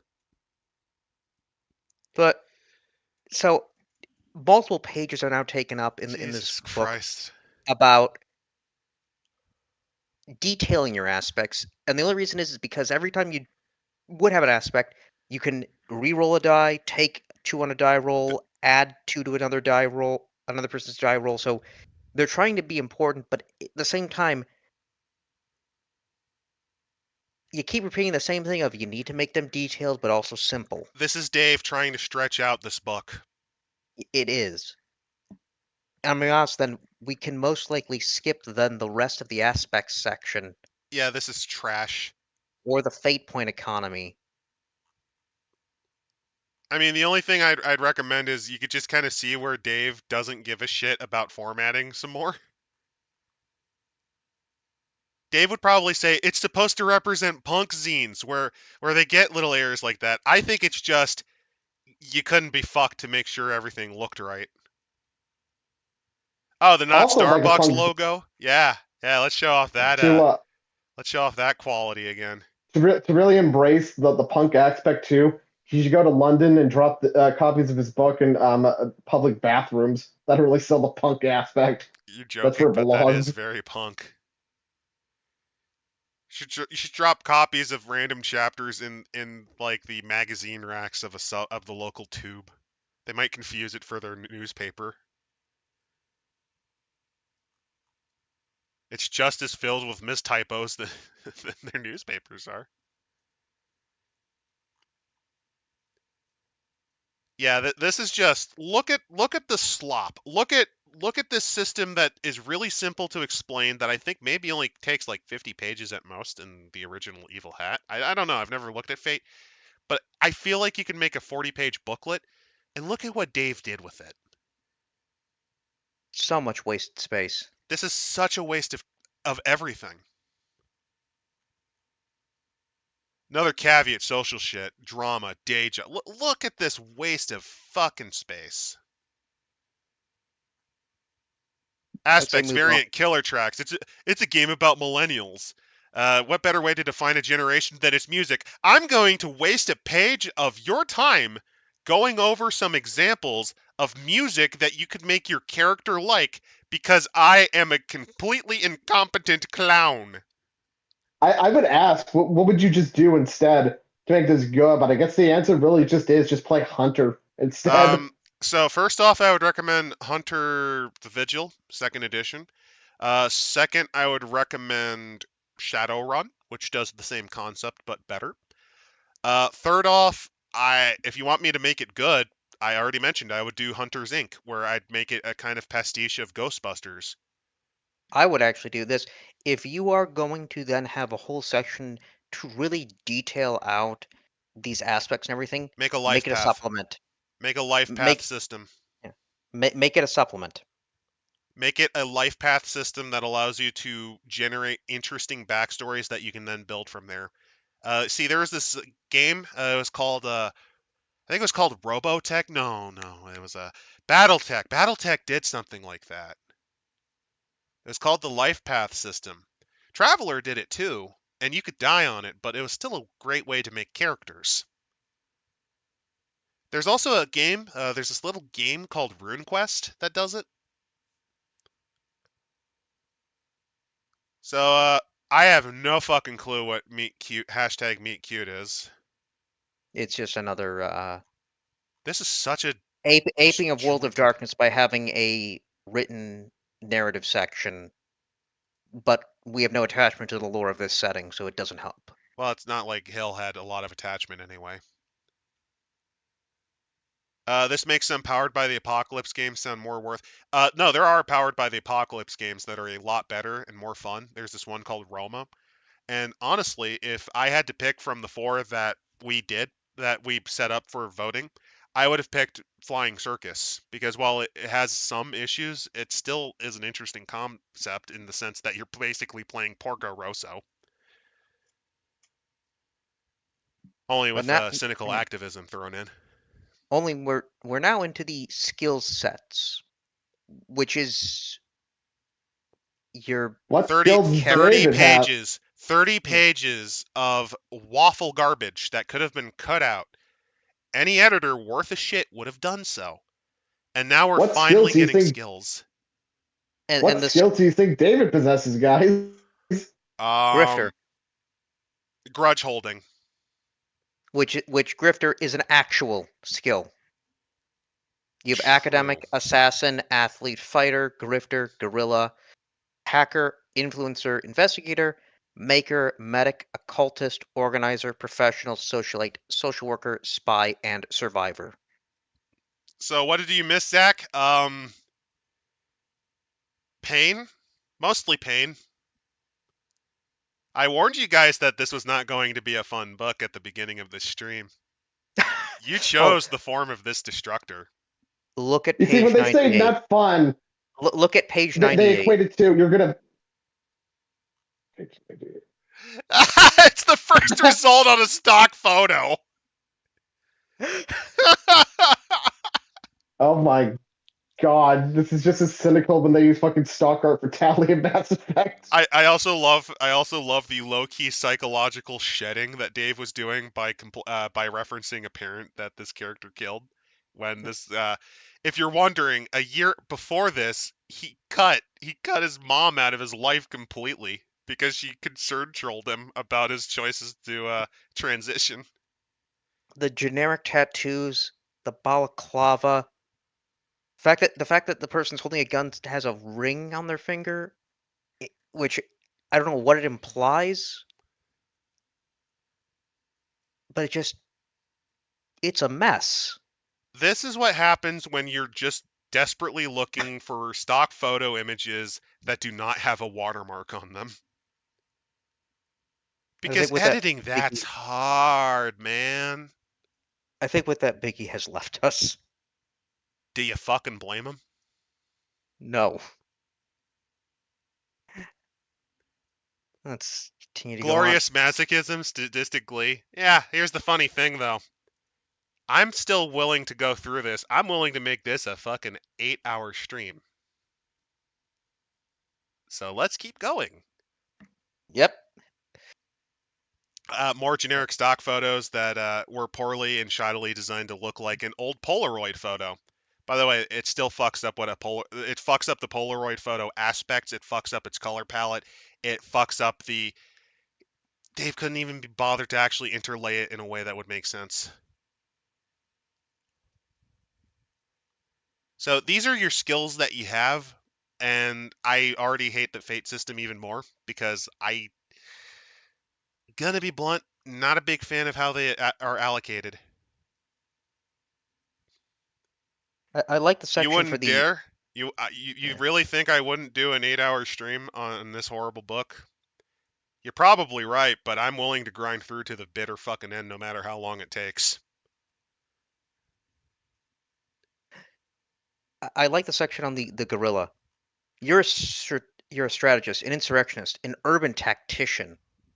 I guess you read Shay's horrible manifesto on how to do urban guerrilla warfare. Oh yeah, this formatting is clown shoes. I'm not kidding when I say that I have seen fan-made games that were done out of passion that have better design than this. Oh no, you don't understand. This isn't masochism, not Nito. This is my sadism going out because I'm basically inflicting this on you guys. You chose the form of the destructor. You're going to have to survive the disaster it brings. Also, since Dave could not find a good photo of a gorilla, uh, he took a Christmas tree photo for no reason.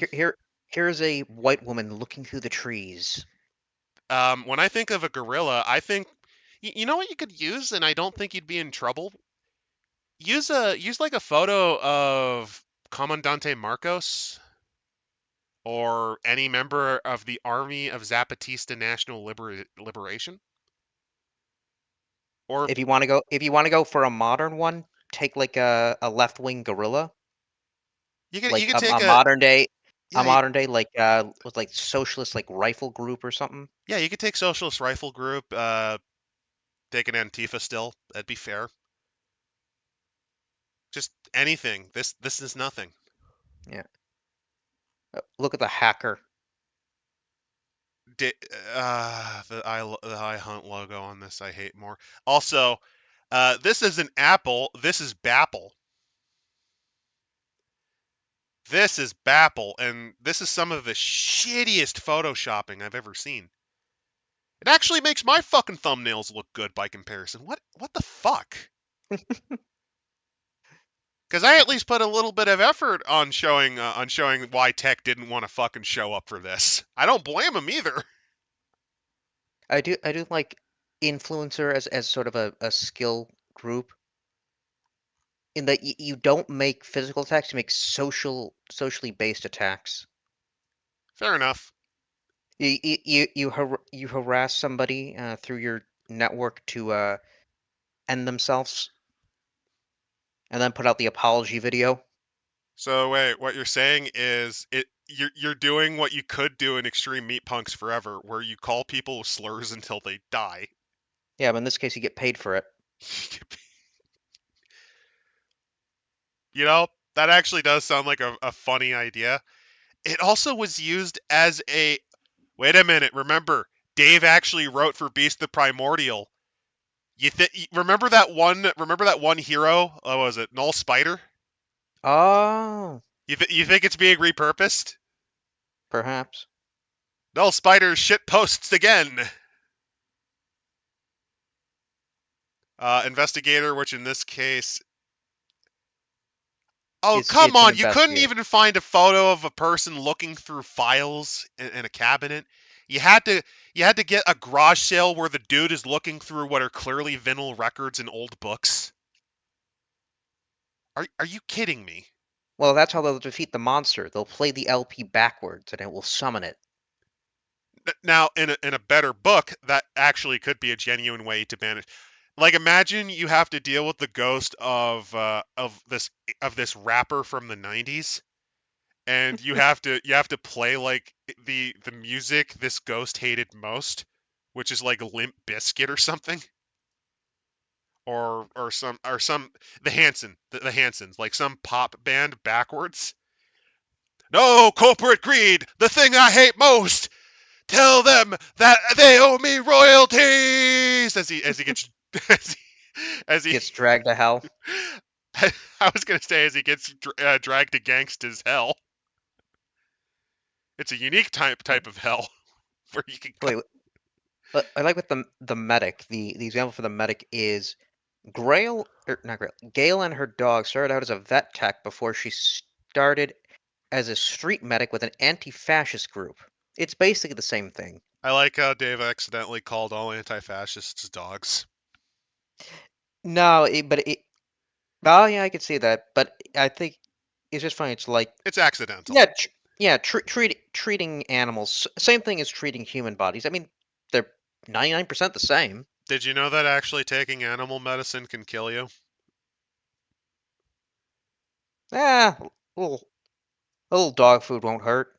I specifically remember there was a case where I believe a farmer died because to sanitize, because he badly injured himself, he injected himself with horse antibiotics, and they absolutely destroyed his immune system or something.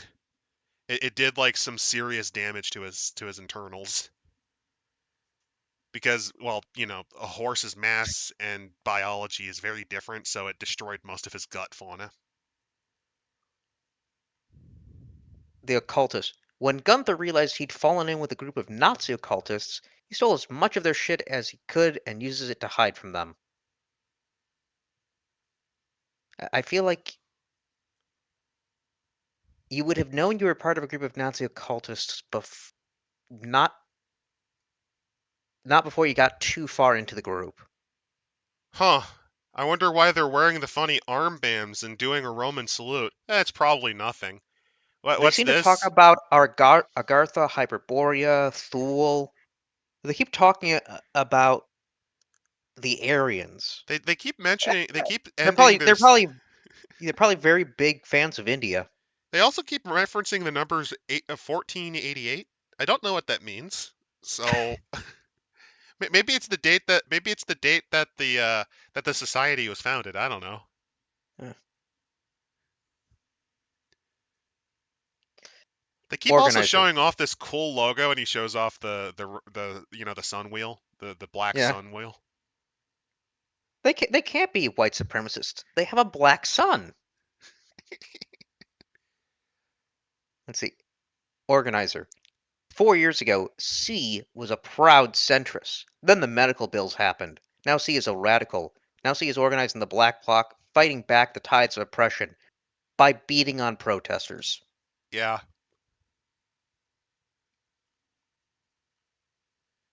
Work at HR is soul sucking, so are demons. Fauta knows people management and interviewing skills that are shockingly useful in possession cases. Socialite, social worker.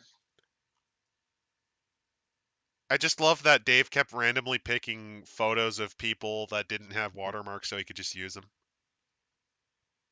The spy. Hector's got a degree, but he knows who paid his madre's bills when he was away. He doesn't like the gang, but they're better than the cops. What does this mean, Dave? Really going for that stereotype there. Why does Hector care about MS-13? What did you mean by this, Dave? Oh, and then Survivor. And what are we going to be thinking about when we think of trauma? Ada knew she was alone before Mom said, I don't have a daughter, I have a son. But she learned to live without relying on anyone from there on out. This is actually, I'm not even kidding. This was written around the time he cut his mother out of his life. Oh. He came out as Olivia, and his mom basically said, the average, are you actually sure about this? Like, you might be ruining your life, son. Think of your family, son. The basic things like that, especially since there was no. His mom also said that there were no indications of Dave ever having this inclination until he escaped to Japan, and by escape to Japan, went to Japan. His wife was the breadwinner during that time period, by the way. Also, choosing to transition in Japan, Très Magnifique, excellent choice. It's not like Japan has a very strong history of treating new halves like shit. Very good choice. Paying pilot. I'd sue for defamation if I was in one of those stock photos. I would too. Yeah.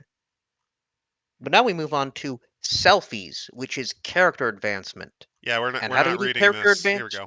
Yeah, advancement. Scrapbooking. No.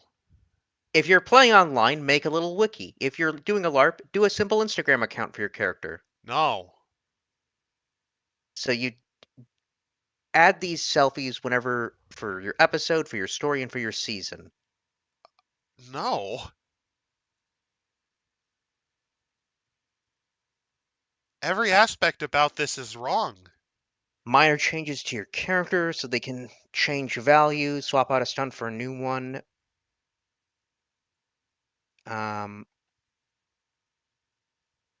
Big fucking deal advancements, give you additional skill points, life-changing events, adds refresh points, rename your high concept, changing an extreme consequence. All this stuff for fucking scrap.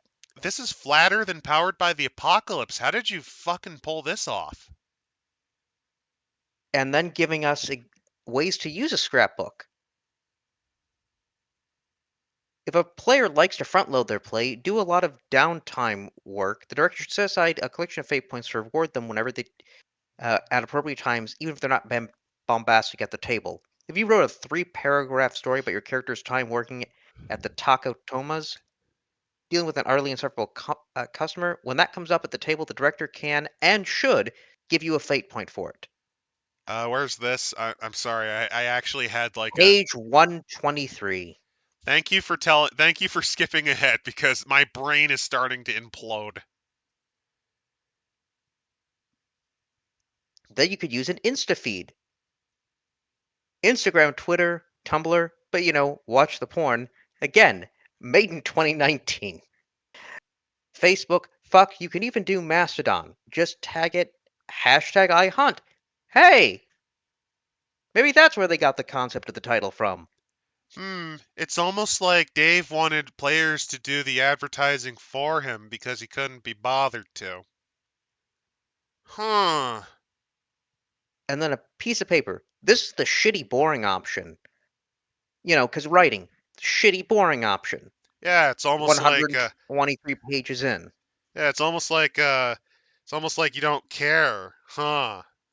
It's the shitty boring option.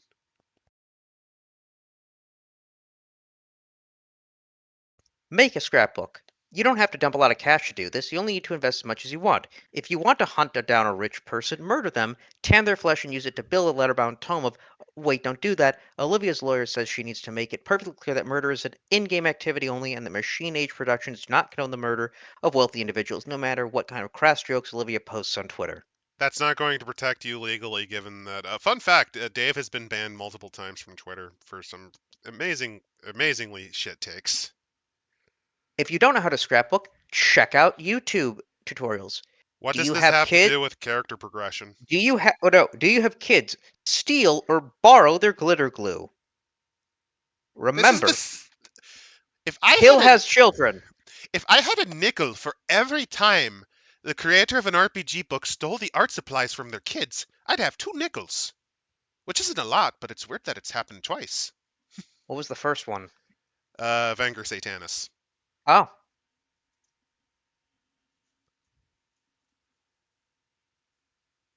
I did and not then expect to run into someone else who does this. there is an asterisk when they talk about a trapper keeper, saying they were gaudy, utterly dangerous paper binders used for schools in the 80s and the 90s. I don't remember Trapper Keepers at all.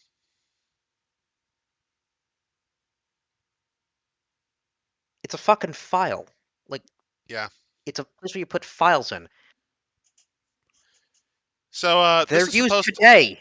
a reminder that a reminder, by the way, that this is supposed to be for character progression. What does this have to do with character progression, Dave? Selfies! Aren't I quirky? Funny?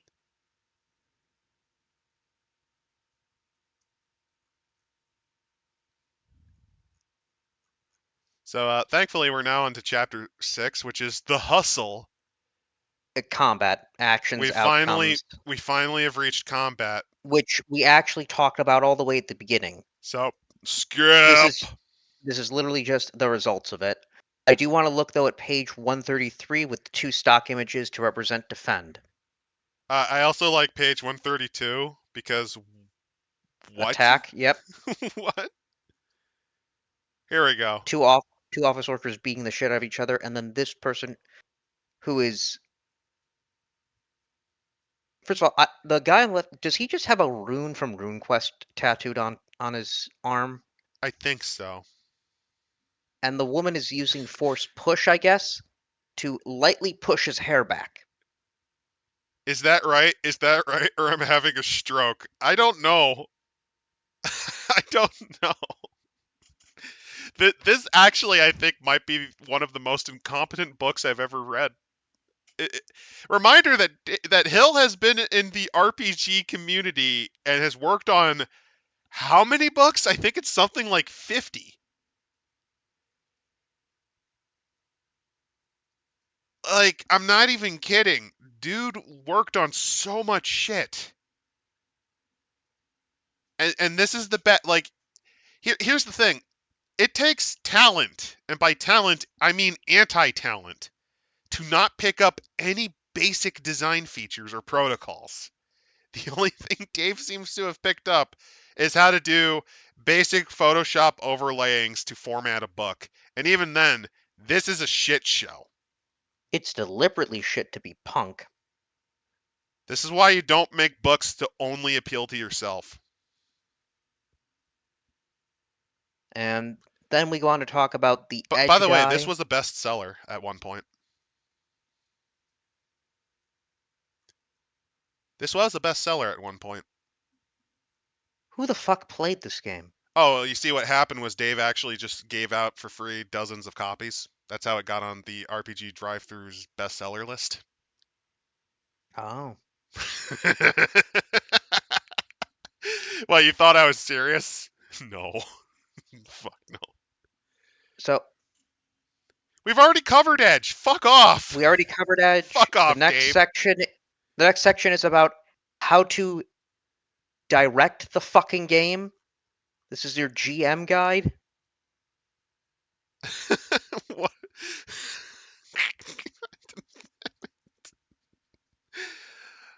Also, contests. if you're publishing, word of advice: do not do black on white. Don't do this too often, unless you really want to not make any money whatsoever at the printer. Never do this.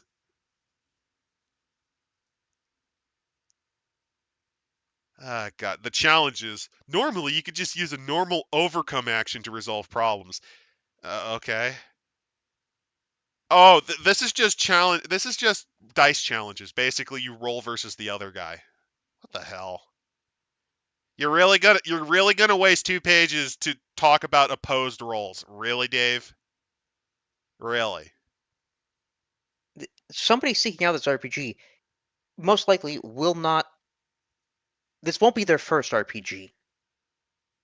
You don't know that? Maybe they're That's well. true. Well, actually, no, because there's not really physical copies of this in the wild. But hey, maybe you're really unlucky. Maybe you're like, I want to hunt vampires. I want to kill Dracula, and you're given this by a horrible mistake. Yeah, avoid color photos as well. But that means I'd have to get an artist, and I don't want to reward artists with the sweat of their brow. Why get an artist when I can just take stock photos for free and run them through Photoshop half the time when I feel like it? Yeah, so these are all just examples of challenges that you could put in front of a player. This is literally a case of, okay, have you heard of opposed rolling? Well, I'm going to waste a lot of pages to justify why I didn't make my own system and to fill page count because I am an incompetent bouffon. Yeah. Chapter 9, then, is the gig, which is the hunt and job creation. Well, no, there's also zones. Keep in mind there are zones that here is an example of the zones. Why they matter? They don't because it's poorly explained, but that's a thing. They also give an example of stress, which do they actually? Okay, here we go. This actually is kind of important. So you have 2 sets of stress boxes, physical stress and mental. Each of the 2 types only absorbs the same type of harm. No shit. When you take stress, cross off a stress box with that value equal to or greater than the shift value of the hit. If there's no available box and you can't take a consequence, you are out of the conflict. Okay. I, Also, I I just realized Hill just copied from the first section when we read this about 100 pages ago yep, when they talked about the athlete and the survivor. Just copied. yep. All of this is copied. Again, there's a reason why I genuinely want to thank Ellen Kiley for wrangling the horrible crap that she likely had to work with from Hill. Now we can go to the hunt and job creation. I'm Well, sorry actually, about that. I realized page 154. Oh, there's more? That's fine. Well, they talk about conceding and being taken out and dying. Uh, when taken out, there's a good chance your character will be killed. Um, this isn't a sure thing. It depends on your particular group's approach. Some prefer lethality. Some to only opt for a character death when they feel like the time is right. This is more Uh, pathetic than the Tomb Raider RPG, where you can actually throw a person into lava, watch them scream and burn alive, and they can come back from that.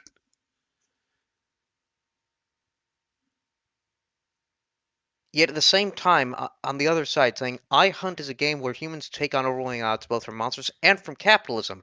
The world will fucking kill you. You But if you know, don't, but if Werewolf you don't 5th prefer to Edition tried to die, focus you on know, it's okay. capitalism. Werewolf 5th Edition focused on capitalism, and look where it went. What Werewolf focuses on capitalism, but you know what? It does say that your characters are gonna fucking die because you're not normal people. You're insane werewolves growing up in a religious fundamentalist cult that believes that the end times are near. There's also the matter that in this case, the businesses are actually possessed by spirits of decay and destruction, or stasis.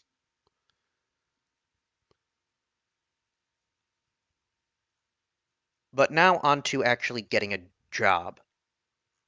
So you have a client, the mark, the trouble, the place, and all the other complications therein, and getting paid. Wait, so this is just a rephrased version of the plot arc that we saw earlier on in this book. Yes, but now with details. By the way, Squirrel Killer, Dracula as a CEO is all I'm imagining. Well, you're not wrong. No, seriously, you're not wrong. I don't know if we'll actually see it yet. I don't know where it is in this book, but it's heavily hinted that the iHunt app is actually run by monsters, like this really rich monster who essentially uses it to get rid of other rivals. I also do like with the clients that they give us. They give us 0 through 7, when you could either do 1 through Wait, 6, what? 1 through 8, 1 through 10, or anything that matches a fucking die roll. So the client is basically your equivalent to Mr. Johnson, and most of them are one time only. And yeah, you couldn't even come up with an eighth option to use a D8, or No, what they would be did. smart. They did, but you have a 0 there. In What? Why? What punk, did he only quirky. come up with 7 ideas and this was the best he could fucking do? No, it's quirky. Get it? You didn't expect us to use a 0 on a die system. It expands your mind, man. Think about it. 0's a number, but we don't include it on anything because they don't value it. But 0's the most important number because it's valueless.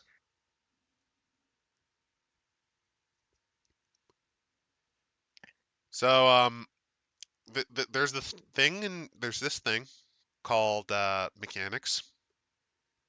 It's something you have to think about, It's for squares. and it's something that you do want to focus on, given that this is a game that uses it allegedly. The liberal establishment is the one that set up rules.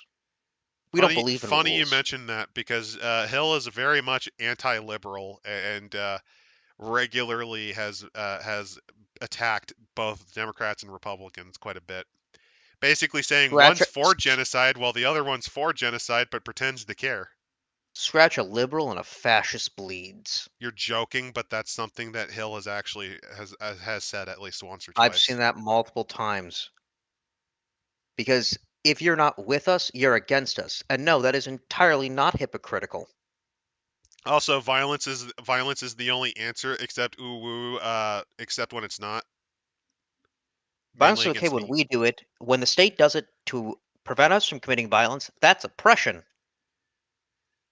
But yeah, the client's options are pretty lame. Um, The marks though are um well, either a monster team, and if you get this result, roll twice and the contract is for both the resulting monsters. Uh vampires, wizards, hmm, werewolves, hmm, demons, hmm, the dead, hmm. and reptoids. Oh, hey, actually something unique and different from the World of Darkness and the And Chronicles something of else, Darkness. a ghost, a diebuck. I mean, they already Well, technically well, it's Dave, a you don't ghost or understand. Beast the Primordial is something you personally made. a dragon, a gorgon. And I, they give I, us I just compli I just find it yeah. really funny that you have in order Uh, Requiem, Awakening, Forsaken, Descent, Sin Eaters. And the only one that's unique is Reptoids. well, actually, no. The Sin Eaters one. It's actually just the undead, which is a fan splat. Yep. The reptoids one I do like It's the only one that's actually creative. because they are right. There are humanoid lizards, but they're not the Illuminati. They're middle managers. Also an okay idea. Um, you know what? You could have also, I mean, something else also covers it, but I'm just envisioning you having to shoo sky beasts off of like an old abandoned airfield because they're reopening it. Go away, giant floating jellyfish. I said go away. It just wants to float there. You gotta shoo them away like pigeons. Uh, Guy, no, the reptoids aren't lame. It's also because no, you're basically being contracted to murder people that are just the middle of the road, middle manager people, that the kinds of people that are in between the big guys and the little guys. I just find the concept funny because you would expect them to be in control of the world. No, their entire modus operandi is just to be annoying as shit. So Fate uses proprietary dice which have 2 each of blank, plus, and minus, as well as standard d6. How are you supposed to get a range of 0 to 7? Oh, I just realized you're supposed to be using d8s for no reason. Did they say? No, because that's the only way you get 8 permutations. Use a fate die and an edge die. Because remember, fate die is either 0, +1, or -1. The edge die is a d6. Oh, that's fucking stupid. It is. That's really fucking stupid. Oh, I hate that. I actually really hate that. So the trouble, these are the things that you have to deal with. Yeah. The place where you're supposed to do the hit at, the charge, somebody who needs to be protected, the scope, the difficulty of the job. The higher the star, higher you'll get paid. The hang up or the complication with it, and then the aftermath. Which I guess is a good way to very quickly come up with an adventure hook. It's not the worst thing in the world. And they do make a point is that, like, with It's not hunting, horrible. This is like one of the few sections in the book that I'm going to be charitable to. I Yeah. don't think it's bad. I do like this section here when they talk about that hunting feels zero sum. It feels like it is, because yes, you get the $2,500 contract, but you have 500 to get a cure from the scratch so you don't become a werewolf. Your car needs to work on its axle because you're driving off road for the hunt. That's $800. Silver bullets and a gun capable of shooting them is $1,200, and that's the whole contract. So you'll get money, but you won't make a massive profit. Which I Because understand the direction. I just kind of yeah, I hate the concept. because Because it's class just mobility, it's just wheel spinning. yeah, class mobility is a myth perpetuated to keep the working people down. Says the person who single-handedly cratered their fucking career.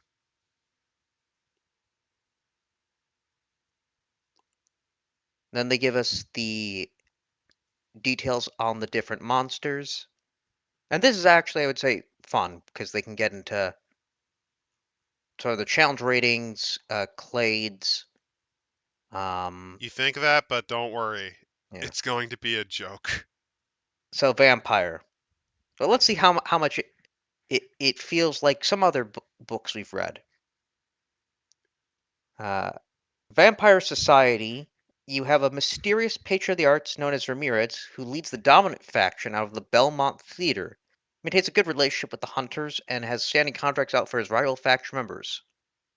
A ruthless leader named Eliza Lobo runs a much younger, much less experienced faction out of a hostel in San Felipe. So, where are you now? I'm sorry, Page 183. Okay, I was just wondering. Yeah. And then you have a third faction, which they've amassed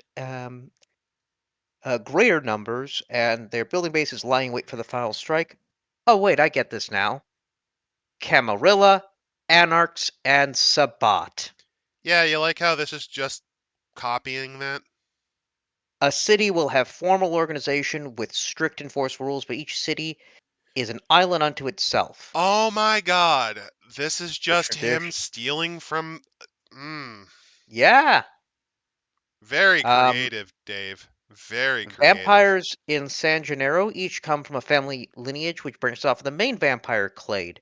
Oh, hi, bloodlines. So, do you want to know... Okay, Going back to the Hunters Incorporated idea as my shitpost. So for the vampire, here's my ideas for vampire types. You got your Draculas, you got your Orlocks, and then there probably should be a third one. What would the third one be? Because you got your Count Draculas, you got your Nosferatu. Maybe something Um, really weird like the take on a Mesopotamian vampire where they have the tongue. yeah.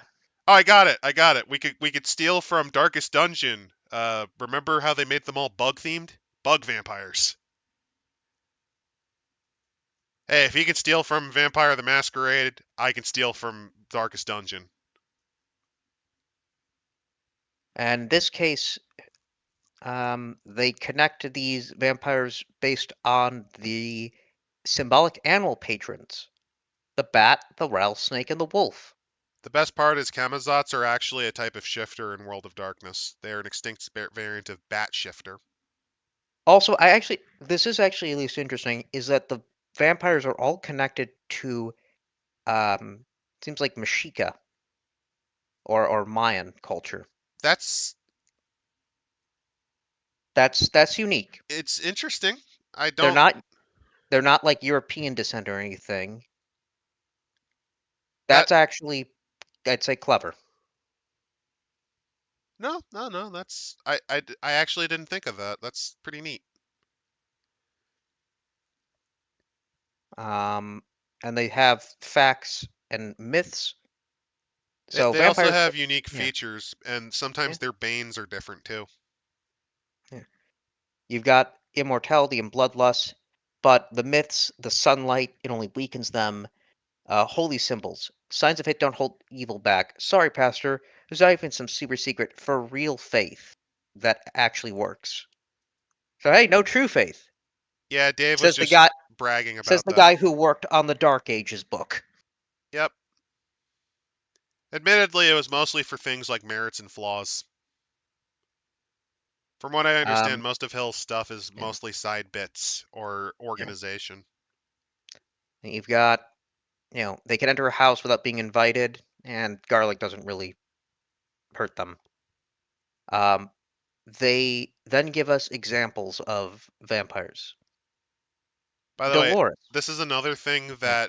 that the World of Darkness did. This is just Dave copying what he knows. Yeah. Well, you write what you know. Or in this case, commit theft of what you know. In this case, it is Dolores, a female serial killer that murders underprivileged men. Okay. Roger, um, he wants to die, but supernaturally powerful survival instincts prevent him from sealing the deal. It's possible Roger's taking the contract out on himself, so he suffers severe fugue states where he goes on slaughterous rampages. None of his peers will end him. Uh, it would be a real inconvenience or something. Which, by the way, is a nod to Rot Shrek or Frenzying. I do like the idea, though, of I'm taking the hit out on myself. Yeah. Petra, legitimately a 1,000-year-old vampire, ugly as fuck. Count Orlok would swipe left. And then Carl. Carl is a Nazi. Yeah, here we go. Like, he was actual one in the 40s. Being a Nazi sorcerer isn't what landed him on the app, of course. Who can say what douchebag reason somebody is going to benefit from his death? But who cares? Kill a Nazi vampire wizard sounds like a good thing even before the 15 grand price tag on his head. By the way, Killing replace the Carl, word Nazi with an ethnicity or a person of a different faith, and it gets killing a funny. Jewish vampire wizard. Now that actually does sound They, like a fun. That does sound fun though. Like imagine he's trying to commit massive amounts of building fraud. Like he's essentially cutting corners on kibitzes or like building places. Like just imagine this really like you go hardcore on the stereotype. Irish vampire wizard. That would also be really funny. Yeah.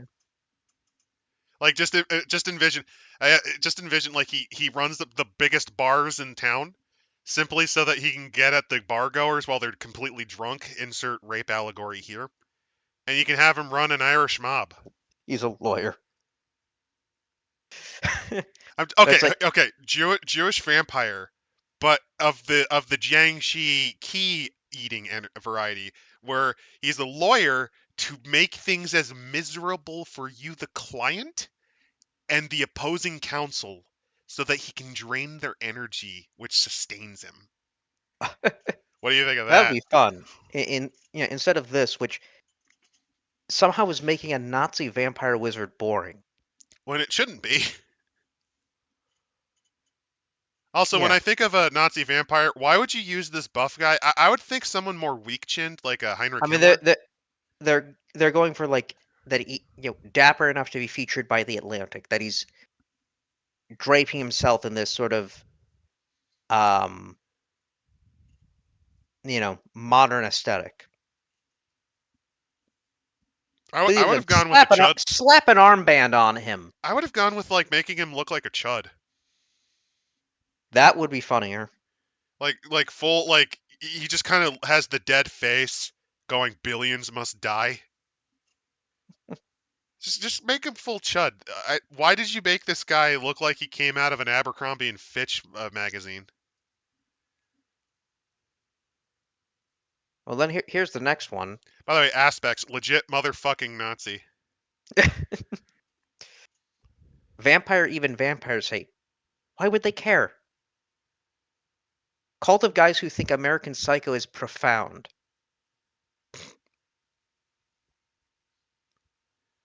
You know, if this was written about 2 years from now, it probably would have been a nod at Nick Fuentes, probably. Or Jordan Peterson. Yeah. Let's see. Kevin DeFries, he's a pimp. That's it. He's a pimp. A vampire pimp. Then Liz Wait, is actually, a. here's the thing though. The specified clients. This is a vampire ghoul who would give the certain required blood to their venture master. Ah. It's almost like Dave is doing something. Maybe Dave justifies it using the anarchist doctrine of illegalism, which is funny because Sterner would fucking bully this man to death. Yeah. But next up is Liz, who is from Old Money from the Old World. So here's our Ventru. Essentially. Yeah. Oh yeah. Mind controlled them into obedience. Yeah. Yeah. That vampire. It's by the way, I wouldn't be surprised if their abilities are very similar to the vampire clans. Just keep an eye out. Then next up are our wizards, or mages. Ah, good. Mage of the Awakening, my favorite, or Yep. Ascension, depending on Anyone. what Dave steals. Yep. Without magic, sorcerers can be very No, privileged, would wealthy, just and be powerful wealthy. people who can throw their money around as if to change reality itself with the power of. Oh, see, there's the metaphor, huh? Why are all wizards rich? This isn't that. That's the syndicate. That's It's just the literally just the syndicate. technocracy, Oh no, particularly no, the not syndicate. the joke of the syndicate is that literally money can change reality because we believe money can change reality. Anyone can use magic, and depending on their training and their skill, it can range from prayers to full-on rending the heavens. Oh, So so yeah, it is. This Mate. is Ascension. Yeah. You fucking hack. Magic is an energy, a force, a radiation that fills spaces, changes all that it touches, and bounces towards its source in a perpetual state of changing its frequency and being altered while altering all around it.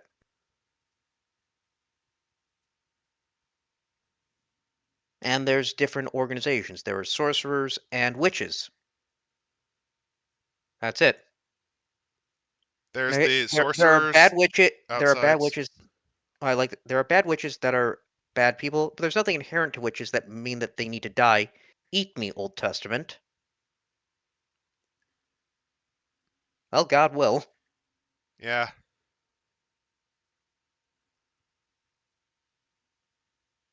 And the sorcerers are... They use their magic most frequently to amass wealth and temporal power. Why Why? why are you making them all syndicates? Why? It, what good is money when you can literally just make it so that I'm never hungry? You know, another example I could think of is you could just like this isn't even a great way to like have wizard attack. Okay, here is an idea for a wizard type. The man-child type of wizard who looks into magic to create their fantasies come to life. It could be like a Walt Disney or it could be like a Christian type of wizard.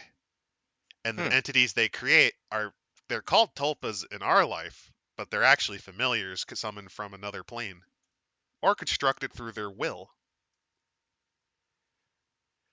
Basically, I'm envisioning Walt Disney doing a JoJo pose with Mickey as his stand.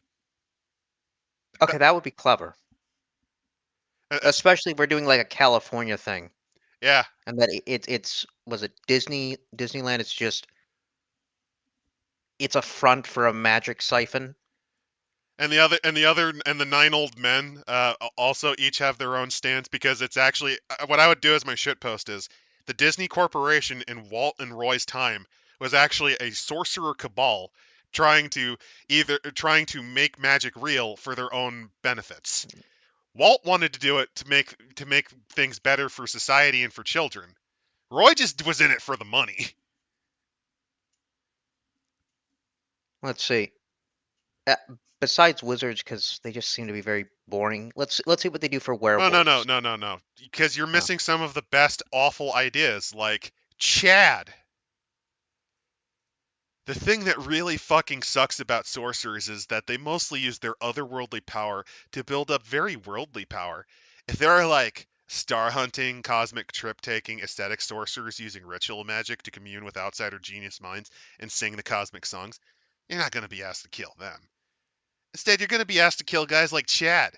Technically, highly trained sorcerers use rituals to control the wild, raw powers they call on and aim in the direction of their desires in the hope of killing shit or making money. Chad doesn't have the patience to practice those properly. He's the child of a powerful sorcerer as well as the child of privilege, so they just let him do whatever the hell he wants. People without control tend to make Chad explode. No, desire without control tends to make Chad explode, or rather, people around him explode. Oh, he can throw fireballs instead of tantrums and no one tells him not to. Aspects: Smarmosaurus Rex. Ladies like him for some reason. Irresponsible wizard. Peaked as a high school bully. University wing named after his father. Hmm. Archbishop Blah. Archbishop Septimus Octorum Jupiter Ascendant is the other sort of sorcerer. In fact, he's got a hit on him. This app is a big fucking deal. However, it's not a big Also, fucking deal to use, so fuck that noise. also, I realize this. No witches, because remember the witches are just good old natural people that don't, spread curses and horrible plagues upon What a people. clown. That's Now, his magical name or some shit. He's a normal one. Archbishop something or other. He's greatly placed in the Catholic Church, with all the shit that implies baked right in. Well, you too much of a coward to go into the old diddling allegations, pal. the the Catholics hate witch. They've murdered witches. Actually, no. Here's the funniest Well, thing actually, of no, all. you're right. No, it was the Protestant. The Protestants, Catholics were like, witchcraft isn't real because any magic would be attributed to God. Get out of here, heretic. Hmm. By the way, What? they should have had a witch, and if you wanted to have an example of an antagonist witch, you could have it be the case of an ex who is angry at this lady for using magic to curse him. That could be why she's on the app. Or alternatively, you know the type of person who intentionally tries to homewreck or ruin people's lives who have offended them, Oh yeah, turning that to be magic to ruin their lives to make her own better, that would essentially work. tearing others down to raise herself up. But werewolves, we have an interesting part. There are two wolves inside this stock photo, and both of them are Yeah, really fucking lame. But there's no so werewolves are multiple different things, but there's no way to entangle the fucking mess thanks to movies and the romance authors and the tabletop role-playing games that want to stuff Native American spiritual practices in with Norse mythology and Eastern European supernatural plagues. Hey, you worked with a sexual predator. Shut the hell up, Dave. You Also, worked on Bowery. You worked on Bowery Dogs. yeah, shut the fuck up, Dave. Oh, and don't forget, yeah, like literally shut the fuck up. Werewolves don't He organize. also worked on the World of Darkness, Dark Ages, so he probably worked on that too. Yeah. Fuck off. So you got wolf families. You apparently have infected. I guess people who randomly get infected. So basically, in Dave's take on werewolves, because of course there's two types of werewolves. There's the there's genetic three. werewolf. Well, yeah, there's the three. genetic ones. Virals and cursed. Yeah. And you've got, what is it? Mark? And virals tend to kill, by the way. Yeah. Viral sensation aspects. Guy who unironically calls himself an alpha. A wannabe cult leader. Oh, we talking about Mark? Yeah, he's got the PUA handbook memorized. Yep. Yeah. And then Macy, who is in a cult. And you're actually not trying to kill her, you're trying to infiltrate and rescue her. Wait, so was that one Archbishop guy based on the Sol Invictus? Maybe. I don't know. Dave is a really petty person. And the next up is the Reptoids. Yeah, because Macy's the example of, oh no, she's one of the good ones, and people aren't gonna want to take this job because the money, it's woefully low. Wah, society's bad. Wah, I sabotaged my own chances at my own career by attacking someone and then trying to pin it around on them. Wah. I fucking scammed Kickstarter 4 times and got permanently evicted off of it. Wah. Fuck off. Yeah. So, for the Reptoids. This is the only part where Dave gave a shit, and you can tell. The only part of the book where Dave gave a shit. Yeah, perpetual middle managers who think they're the greatest manipulators in the world. Someone who has like a talk radio show and act the king of the world when at the local steak restaurant they're harassing the wait staff. They're the woman in HR who sells you out to your own boss even though she'll never get a promotion because she aspires to be nothing but control over HR. By the way, the Reptoids we ended up with are the washouts. Yeah, these are... They were dumped here so they could be among like-minded species. My favorite one is the character of Janice James, who is the most Republican-looking podcaster I've ever seen. Well, he's based on Ben Shapiro. No. It's like you combined him, Charlie Kirk, and about 5 other people who have a podcast. Yeah, it's the unholy love child between those. The Truth Tellers. The Patriotic Revolution, or some generic crap like that. What I like about this guy is that he's got a midnight spot on an AM 660 where he spews toxic opinions about immigrants, George Soros, and other alt-right Nazi types. However, he actually did out a state senator that was linked to a child abduction ring based on the steakhouses his family owned.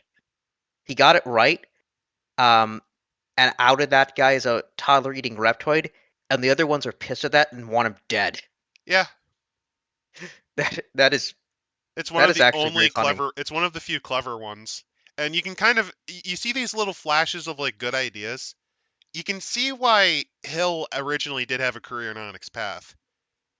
In the sense that what Hill mostly seems to have done were merits and flaws, and I believe character profiles, because occasionally bangers like this would come out. You see what I mean? Like, you can kind of see, like, the flashes where, with editing, you could see why Hill was hired. Then you have demons, which I think they possess people and Let's rule take a over look. in the city. They There's go to imps a and very big. gremlins. Oh, there's They like are, yeah, yeah, they're them. There's the Infernal Order of the Brotherhood of Princes of Hell, and Possession, possessions. and Outsiders. I think what they're trying to go with the demons is they're Wait, he fuckboys. reprinted werewolf stats for James. Did he? No, it's an egg layer.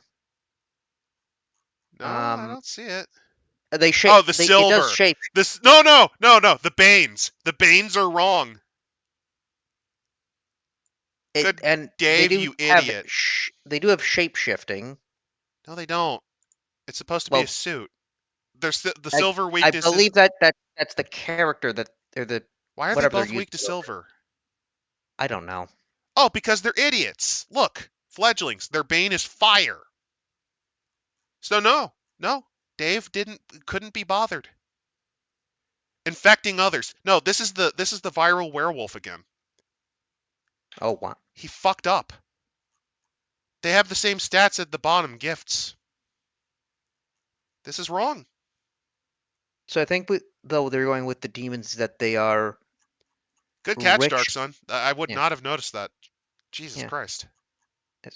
They are rich assholes. That How does that make them different from sorcerers and wizards? they're demons. Cool. They're hard to kill. I mean, yeah. Such a lame idea. You've got like a Bazatu, like these imps. And I find it interesting that they made it a child.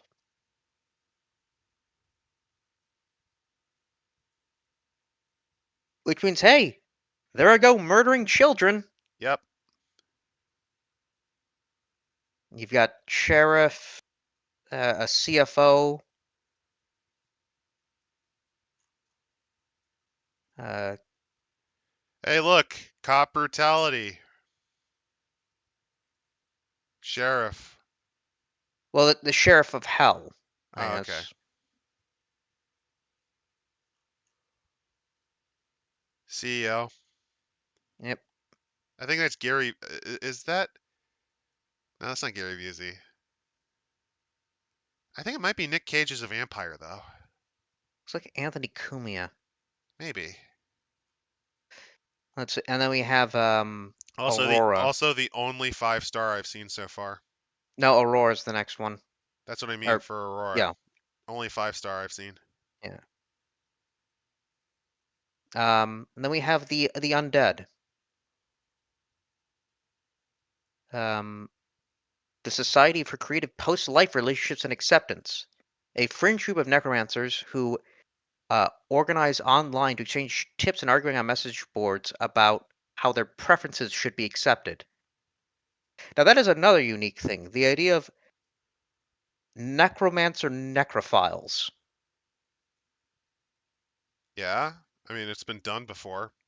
Been dumb, but I guess just making them just a parody of Nambla. Also, Eh. you are correct, Squirrel Killer. Freelancers are the guys that you hire to essentially patch up and fill in holes as needed. They're very useful and critical in most projects. And Dave was a dumb enough motherfucker to start fucking with them. Legitimately gave out the identity of one of them openly. That's why it was banned from RPG.net. It's also Oh, why and then Onyx here Path dropped him. yeah, we have the Parasol Corp.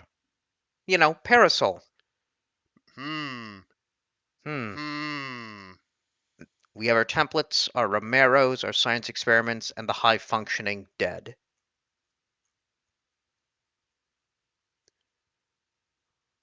And then, so they give us just a corporate gig where you're just murdering a bunch of middle managers that got undeaded.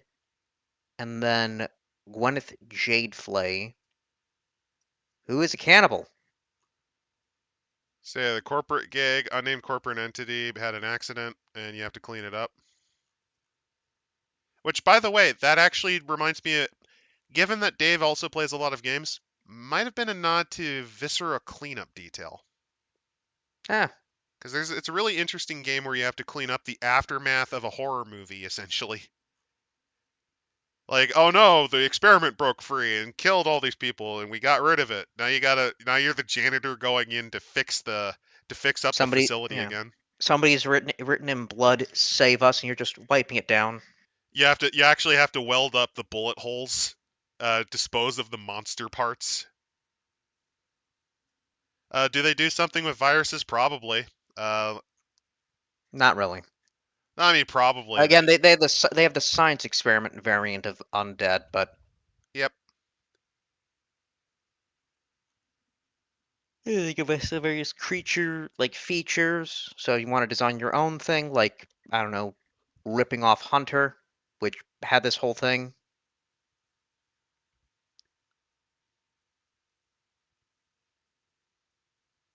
The various gifts you can give monsters.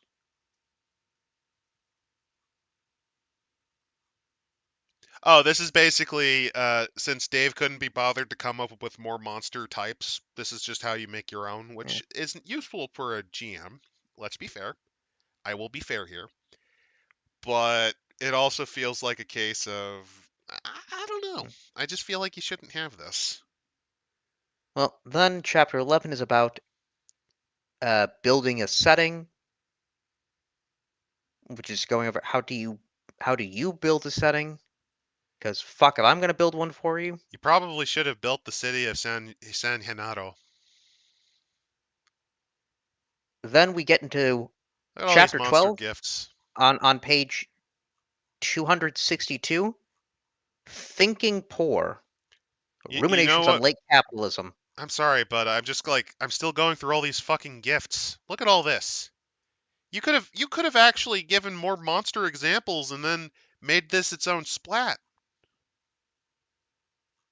Sold it for cheap. It's not a big deal. Sorry about that. So we're skipping building setting? We are because we need to get to the piece de resistance, Okie which dokie. is 40 fucking pages ranting about capitalism, giving you tips on how to commit theft. Before you do, look at the sheer lack of effort at building a city on page 259. This is the West Oceanside region of San Genaro, and there is basically minimal effort put here. So this next section, though, it is all about capitalism, giving you tips for committing various types of theft, and advertising for politicians. By the way, this is written by a person who has both claimed to have been born poor and lived in the rural regions of Ohio, but also has grown up on the mean streets of California, and then tried to state that it was both at the same time. This is crying poor from someone who was capable of living for years in Japan off of his wife's English teacher degree and his own time at a gotcha game, and was able to afford a flight to Chile in the middle of the pandemic with the coof to have sex with a subordinate of his that did some of the layout work for this book. Keep in mind that this is the person crying poor.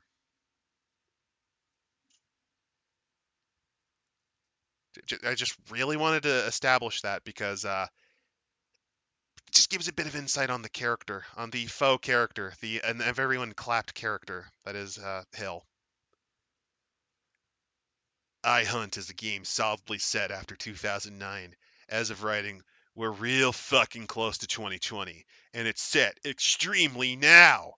This is also a game that acknowledges the socio-political realities of its time, which will date it horrendously. It's a Yep. game about millennials, written by a Gen Xer, because if I recall correctly, he's either a Zennial or a Gen Xer. Basically, Movie Bob, but whereas Movie Bob's pretending to be a Gen Xer, this dude's pretending to be a millennial. Dignity. One important aspect of this material is that we want to present the people portrayed with the utmost dignity. I don't think you succeeded at that. No, you have, and no, you won't.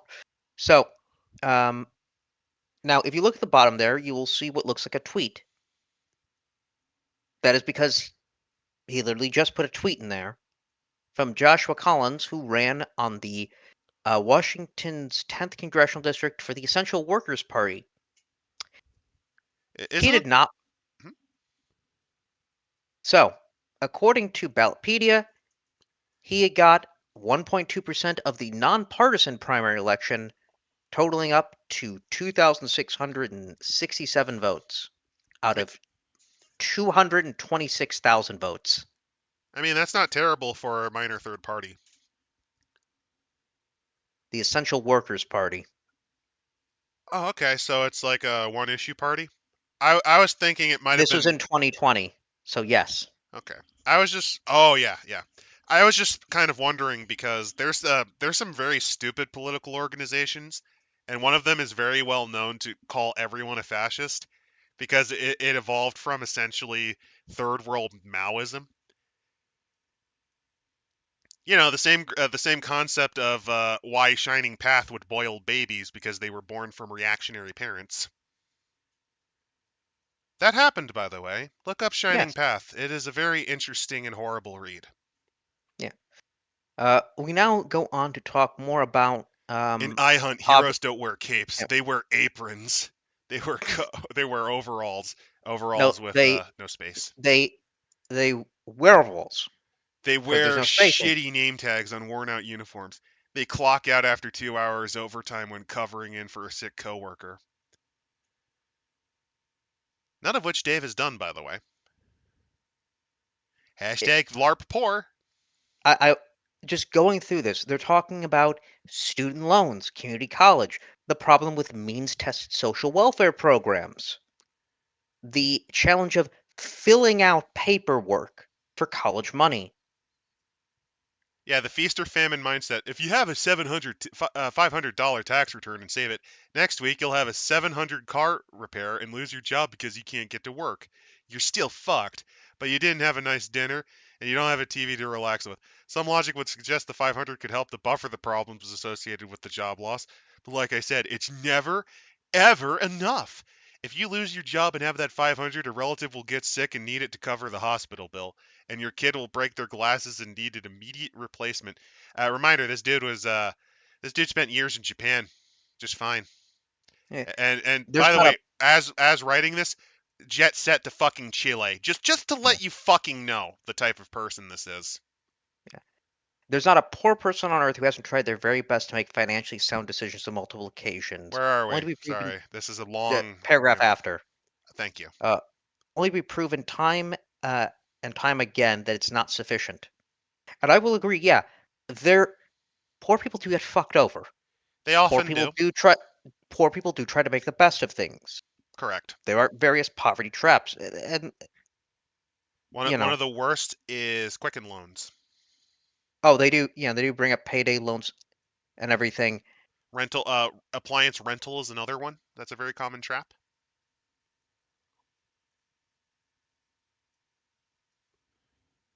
Again, why is hunting monsters where you can die and suffer severe injuries a side job? Because Dave is a fool and should have done my idea, probably, where it's Because Hunters Incorporated. gig economy. Basically, why spend time working at the dollar store when I could go, I don't know, shoot Dracula at 5 o'clock in the morning and then immediately have to beeline back to do my other job at the local dollar store again. You work for the right to work.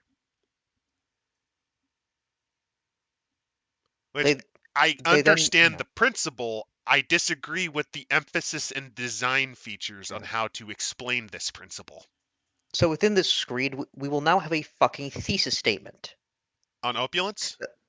No, page 266, which is the foundations of modern capitalist economies presume a person has a certain degree of success in order to maintain basic standard of living. This is presented as a cost of living, yet many people live below those means. Because of these expectations of certain means, people living in poverty end up investing more of their income to compensate for these insufficiencies and are stuck in a constant cycle of trying to catch up to these basic standards, but never quite being able to. How rare are gigs that this is a side job? So Hill actually has explained that the iHunt app legitimately is a money loser because monsters are allegedly extremely rare. So you're not going to get many opportunities, which is why the pay is shit because it's the best you're going to get usually. Which I think ruins the concept of this completely.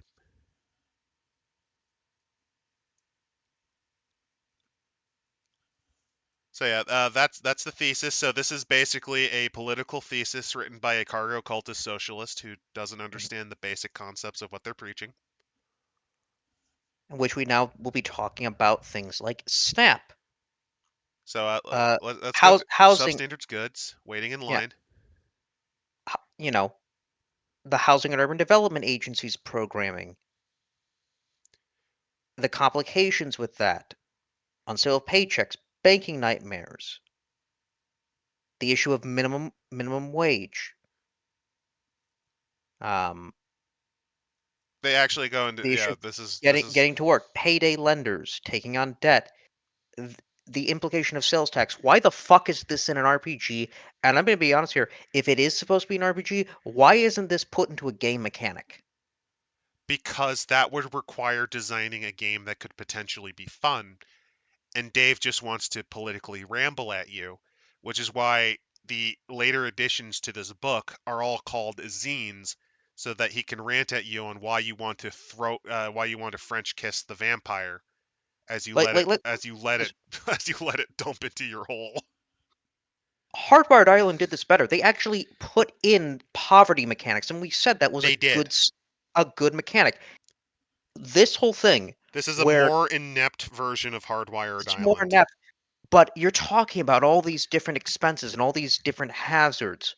You want to impart understanding of it, make this a part of the game, a random sort of event tally. Make an actual section of your character sheet debt. So here's an idea to reference because I've been referencing throughout this stream my concept of Hunters Incorporated. Remember, you're paid. The concept is you're paid minimum wage. Working hours, you work your own hours. Risk factor, quite high. Benefits, what we're legally required to give you. Which can culminate in things like if you get fucked up after taking on. Basically, you're trying to rehouse the Loch Ness monster. You have to move it to another lake. Let's say you get injured in that fight. Well, Hunters Incorporated is not responsible for any personal injuries done on the job. No insurance is required, and you are going to have to pay out of pocket, which is where the debt factor comes in from your minimum wage earnings. That's So how the I next, would play it up. I would play it as like this cheery dystopian corporate nightmare. I think it would work out pretty well if you did it like that, where you had the debt mechanic from Hardwired Island somewhat as the not as a baseline, but like as the inspiration for this, combined with phrasing it like the disgusting corporate speak. yeah. Like we are not Oh yeah. responsible for dismemberment. Funerary costs will go to your nearest kin, and also if you were eaten alive by a giant monster, your family, your next of kin will have to afford a new weapon because that was your you know how some jobs actually require you to buy your own personal equipment? Yeah. They bill your next of kin if you get killed for the equipment Oh, lost in your expedition. and then that's your next character. see Because see when you signed up, you legally signed over the next generation to be serving in this wonderful institution. Also, here's uh, another concept you can do. And on top of that, if you owe us if you owe us enough money, we will make you even in death serve. You will come back as a revenant, and whose purpose will be to fulfill your contract until you are back to zero, and then we send you to your well-deserved reward in the afterlife.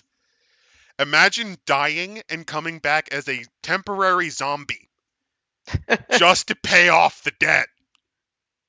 Or no, because we can't have monsters out here. You're now stuck doing paperwork.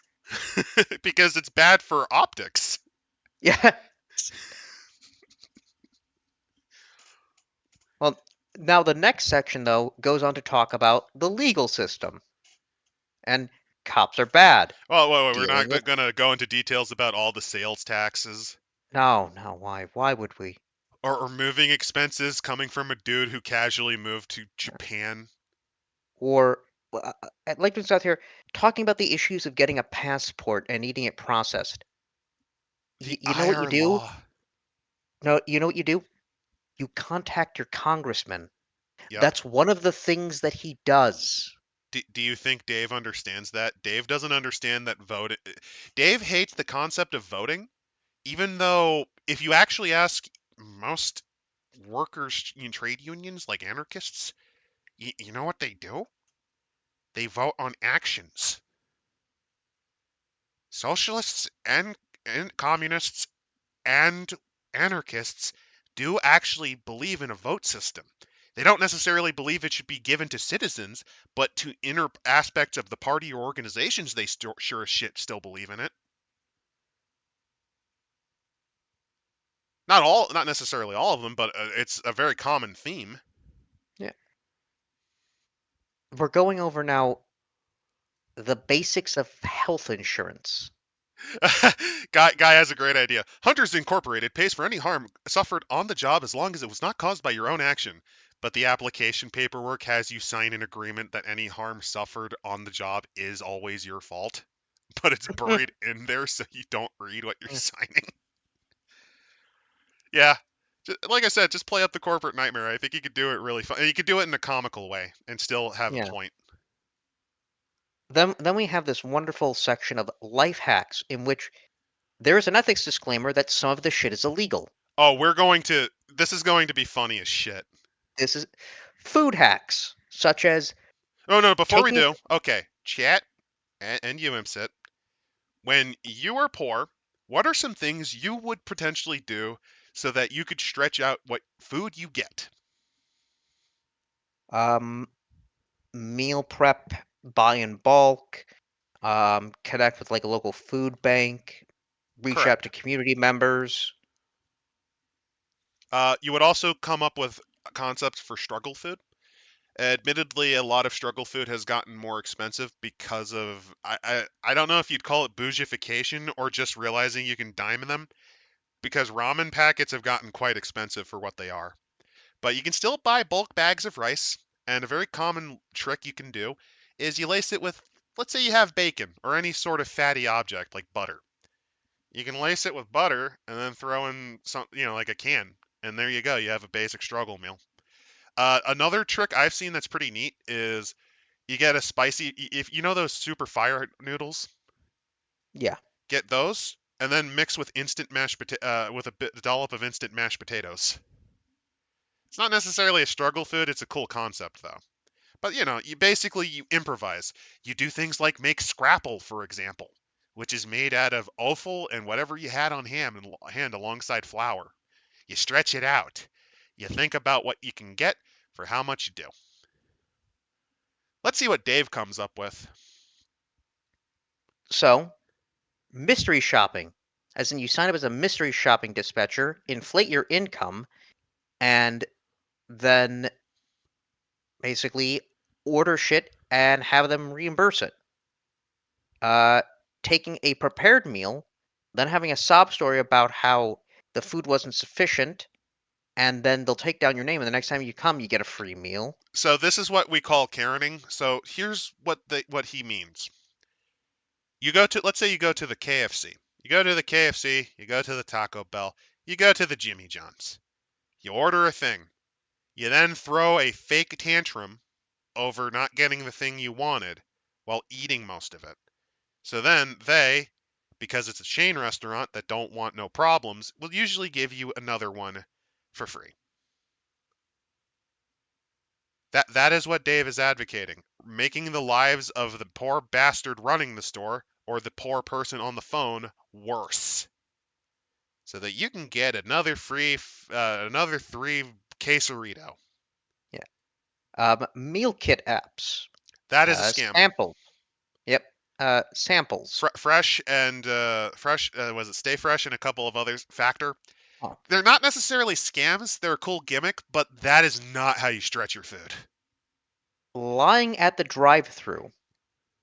As in, you tell them the day prior you had a mistaken order and that you were told you would get your next order free. You could do that, but you're going to The also fuck them yeah. over. These are not tips for how to survive food.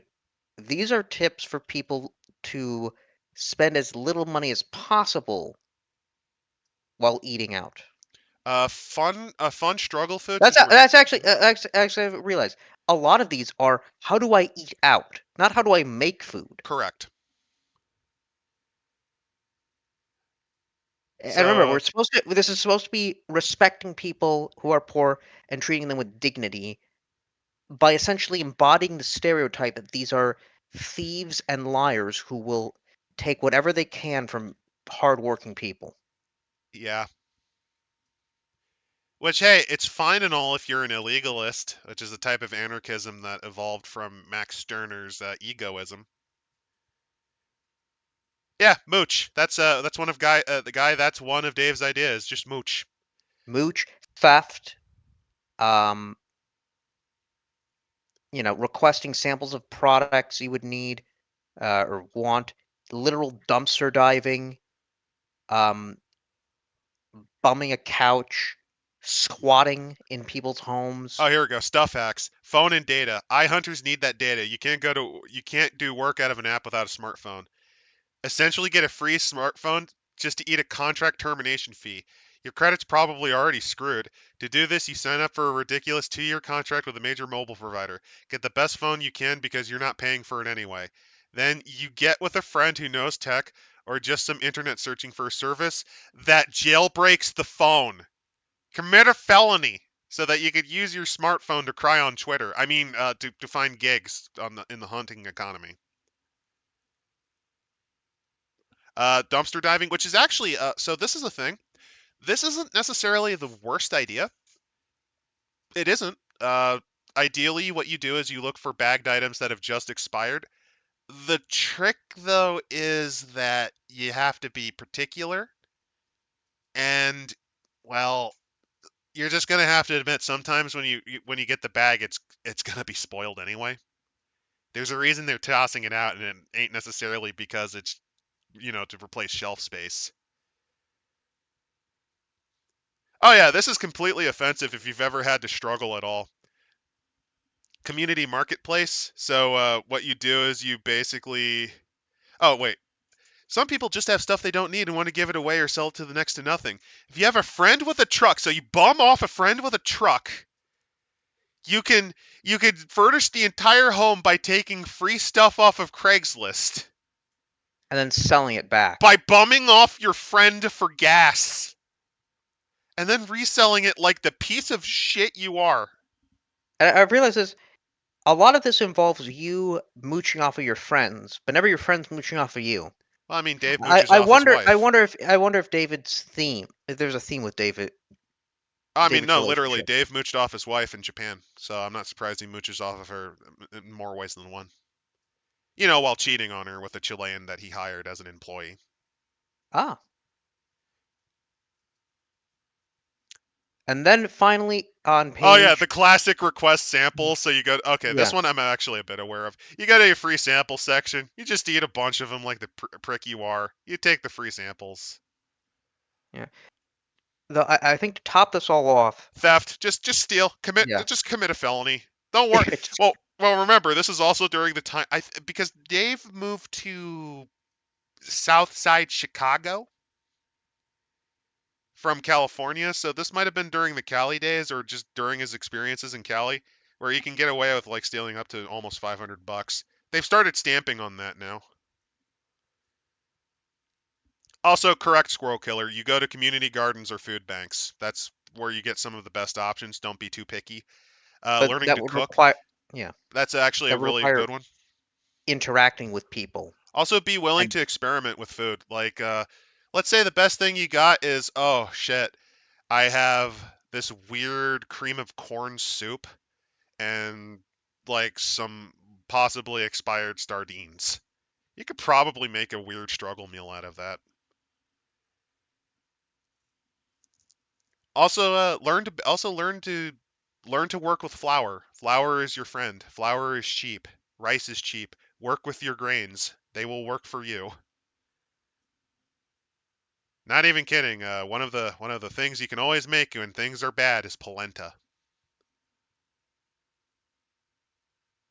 or Johnny cakes, where you just kind of you mix water, a little bit of salt, a little bit of sugar or butter for flavor, and then you just make them for breakfast.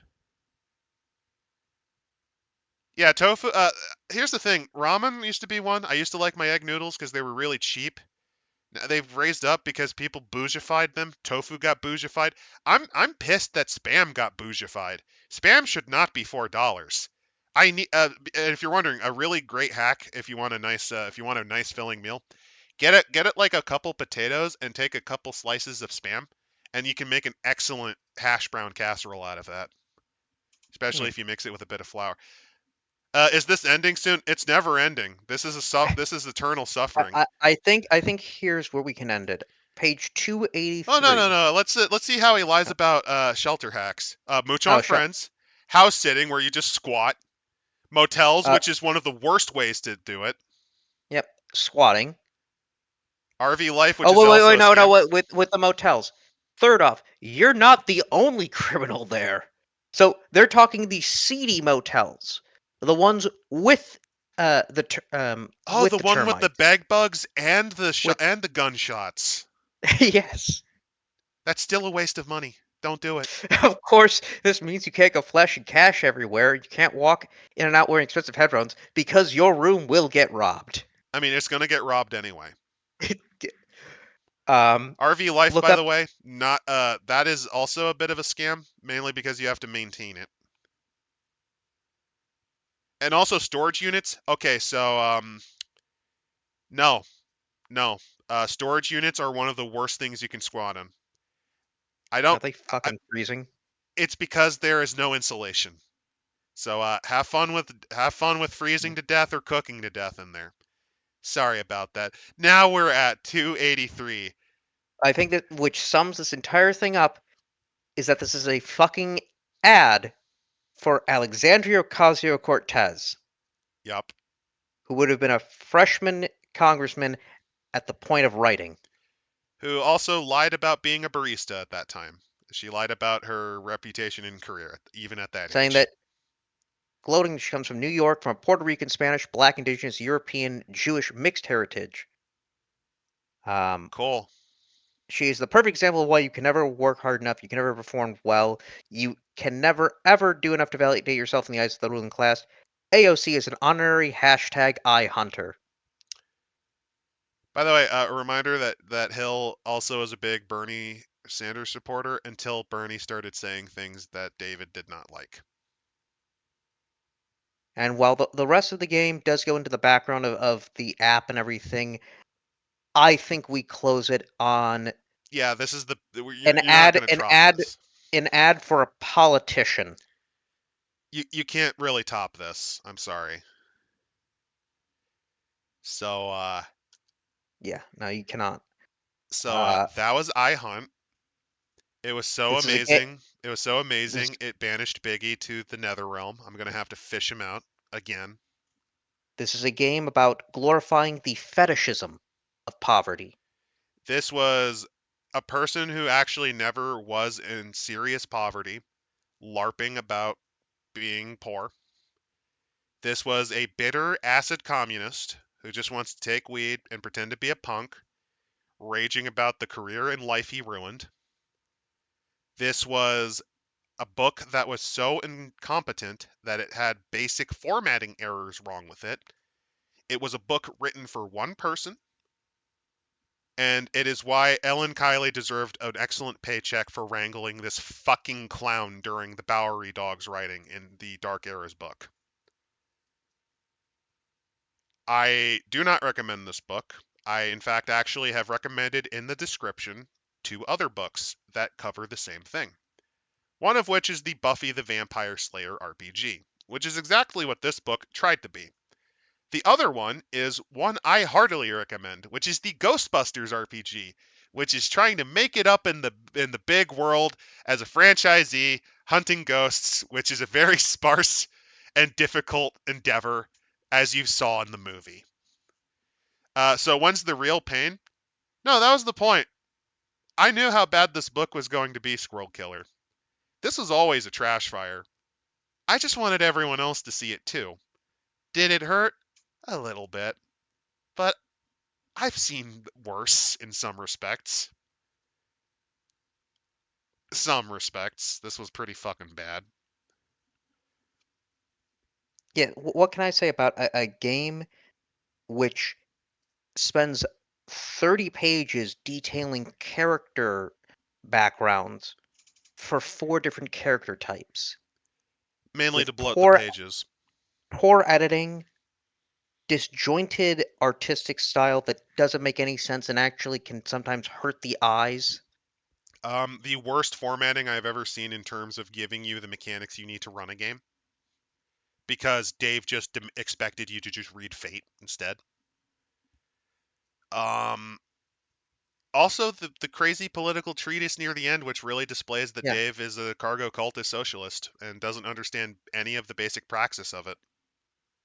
doesn't even understand poverty in America. This is a dude who basically goes, yeah, just have your friend just have your friend do it for you. Just rob the fast food place. It's what Fuck the workers who are gonna get hit by yeah. the same thing. Fuck them. That's not what you do when you're poor. That's what you do when you're a bum. Correct. It And that takes that's a that's concept that could have been interesting. Yeah, I mean, it's retreaded ground. It's Hunter the Vigil, which I also heartily recommend.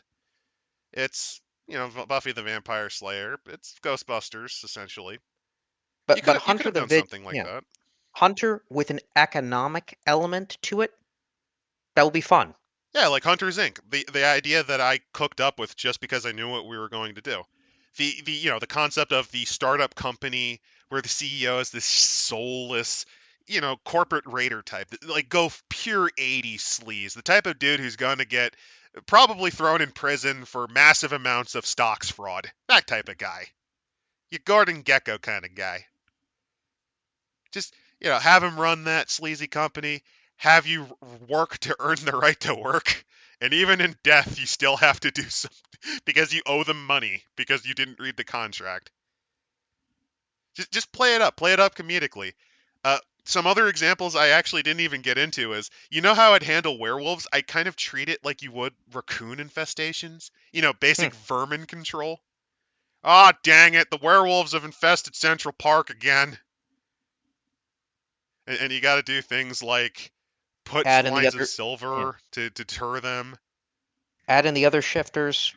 No, Just and as a joke, a if you're big too rough on the werewolves, you could actually get sued by the werewolf, but it's treated as animal abuse. You, it's like, well, the good news is we're not treating it as battery. Oh, thank God. The bad news is you're still wanted for 5 charges of animal abuse, severe. And you see the werewolf give like a what the fuck expression at this too. Or no, you had one werewolf filming the other werewolf as it was in its wolf form. Ah man, wizards you can kind of play up as you want. I think a really fun one would be you're unfortunately like the cops that have to deal with sovereign citizens, where I am because travel.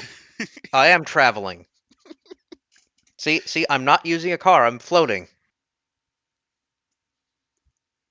I'm from this other dimension. The laws of this dimension do not apply to me. uh as for demons, you could probably you have to out haggle them. You have to out haggle them to get them to go away. We got to bring the vampire lawyer, and you get Shlomo, the 500-year-old kabbalistic vampire, energy vampire, to help you on the legal case to exorcise the demon out of the house Oh, using hell law. this is Gabar. I met him a few years ago. Great guy, fun at parties. Because that's the other thing. You could have expansion books for this concept where you like, what does Hunter's Inc. do with some of the monsters you capture? And, Oh, wait, I mean, this would just turn to. I'm thinking just more of like you're just playing as like cops, but Gollum Squatter. Yeah, Gollum Squall. One of my favorite ideas is you have to relocate the sea monster that's living in a local lake, and you have to deal with protesters like saying "free Swampy." You have to deal with animal rights protesters. But it's a hydra. It's a very hostile hydra. It's been eating all the fish. It's an invasive species. It's been here. It's been here for hundreds of years. Yeah, when a random Dutch settler accidentally left an egg from it in the lake. Yeah, but like the natives venerated it as a local totem, and it's a part of our character, and it keeps the environment under control. Fishing has never been good in this lake because of this. A poltergeist claiming squatter rights. That's pretty good. Yeah, you just play it up. Another fun one is okay. You're hired by an African warlord because there is a gnome.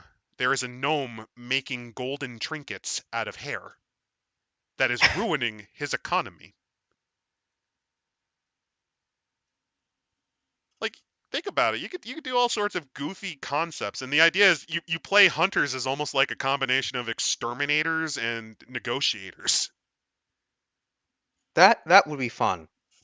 and And you're again, working for a very morally bankrupt company and that, despite all of this, you're paid a minimum wage yeah. with no union representation because the last union representative disappeared.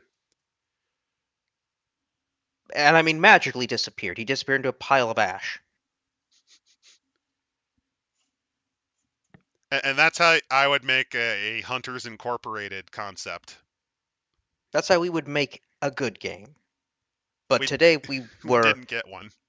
we reviewed a terrible game. A game that really isn't even a game. Yeah, honestly, if you wanted to rate this True Namer, I would. You know what? I was originally going to say this was a garbage fire, but no, True Namer feels about right. It's not a game. It is a fetishization of poverty in America. It is. I am pretending I am poor. I am pretending all of these things about me because if I'm the victim, I can't be the bully. I cannot be the problem. I did not ruin my career. It was not my action that did so.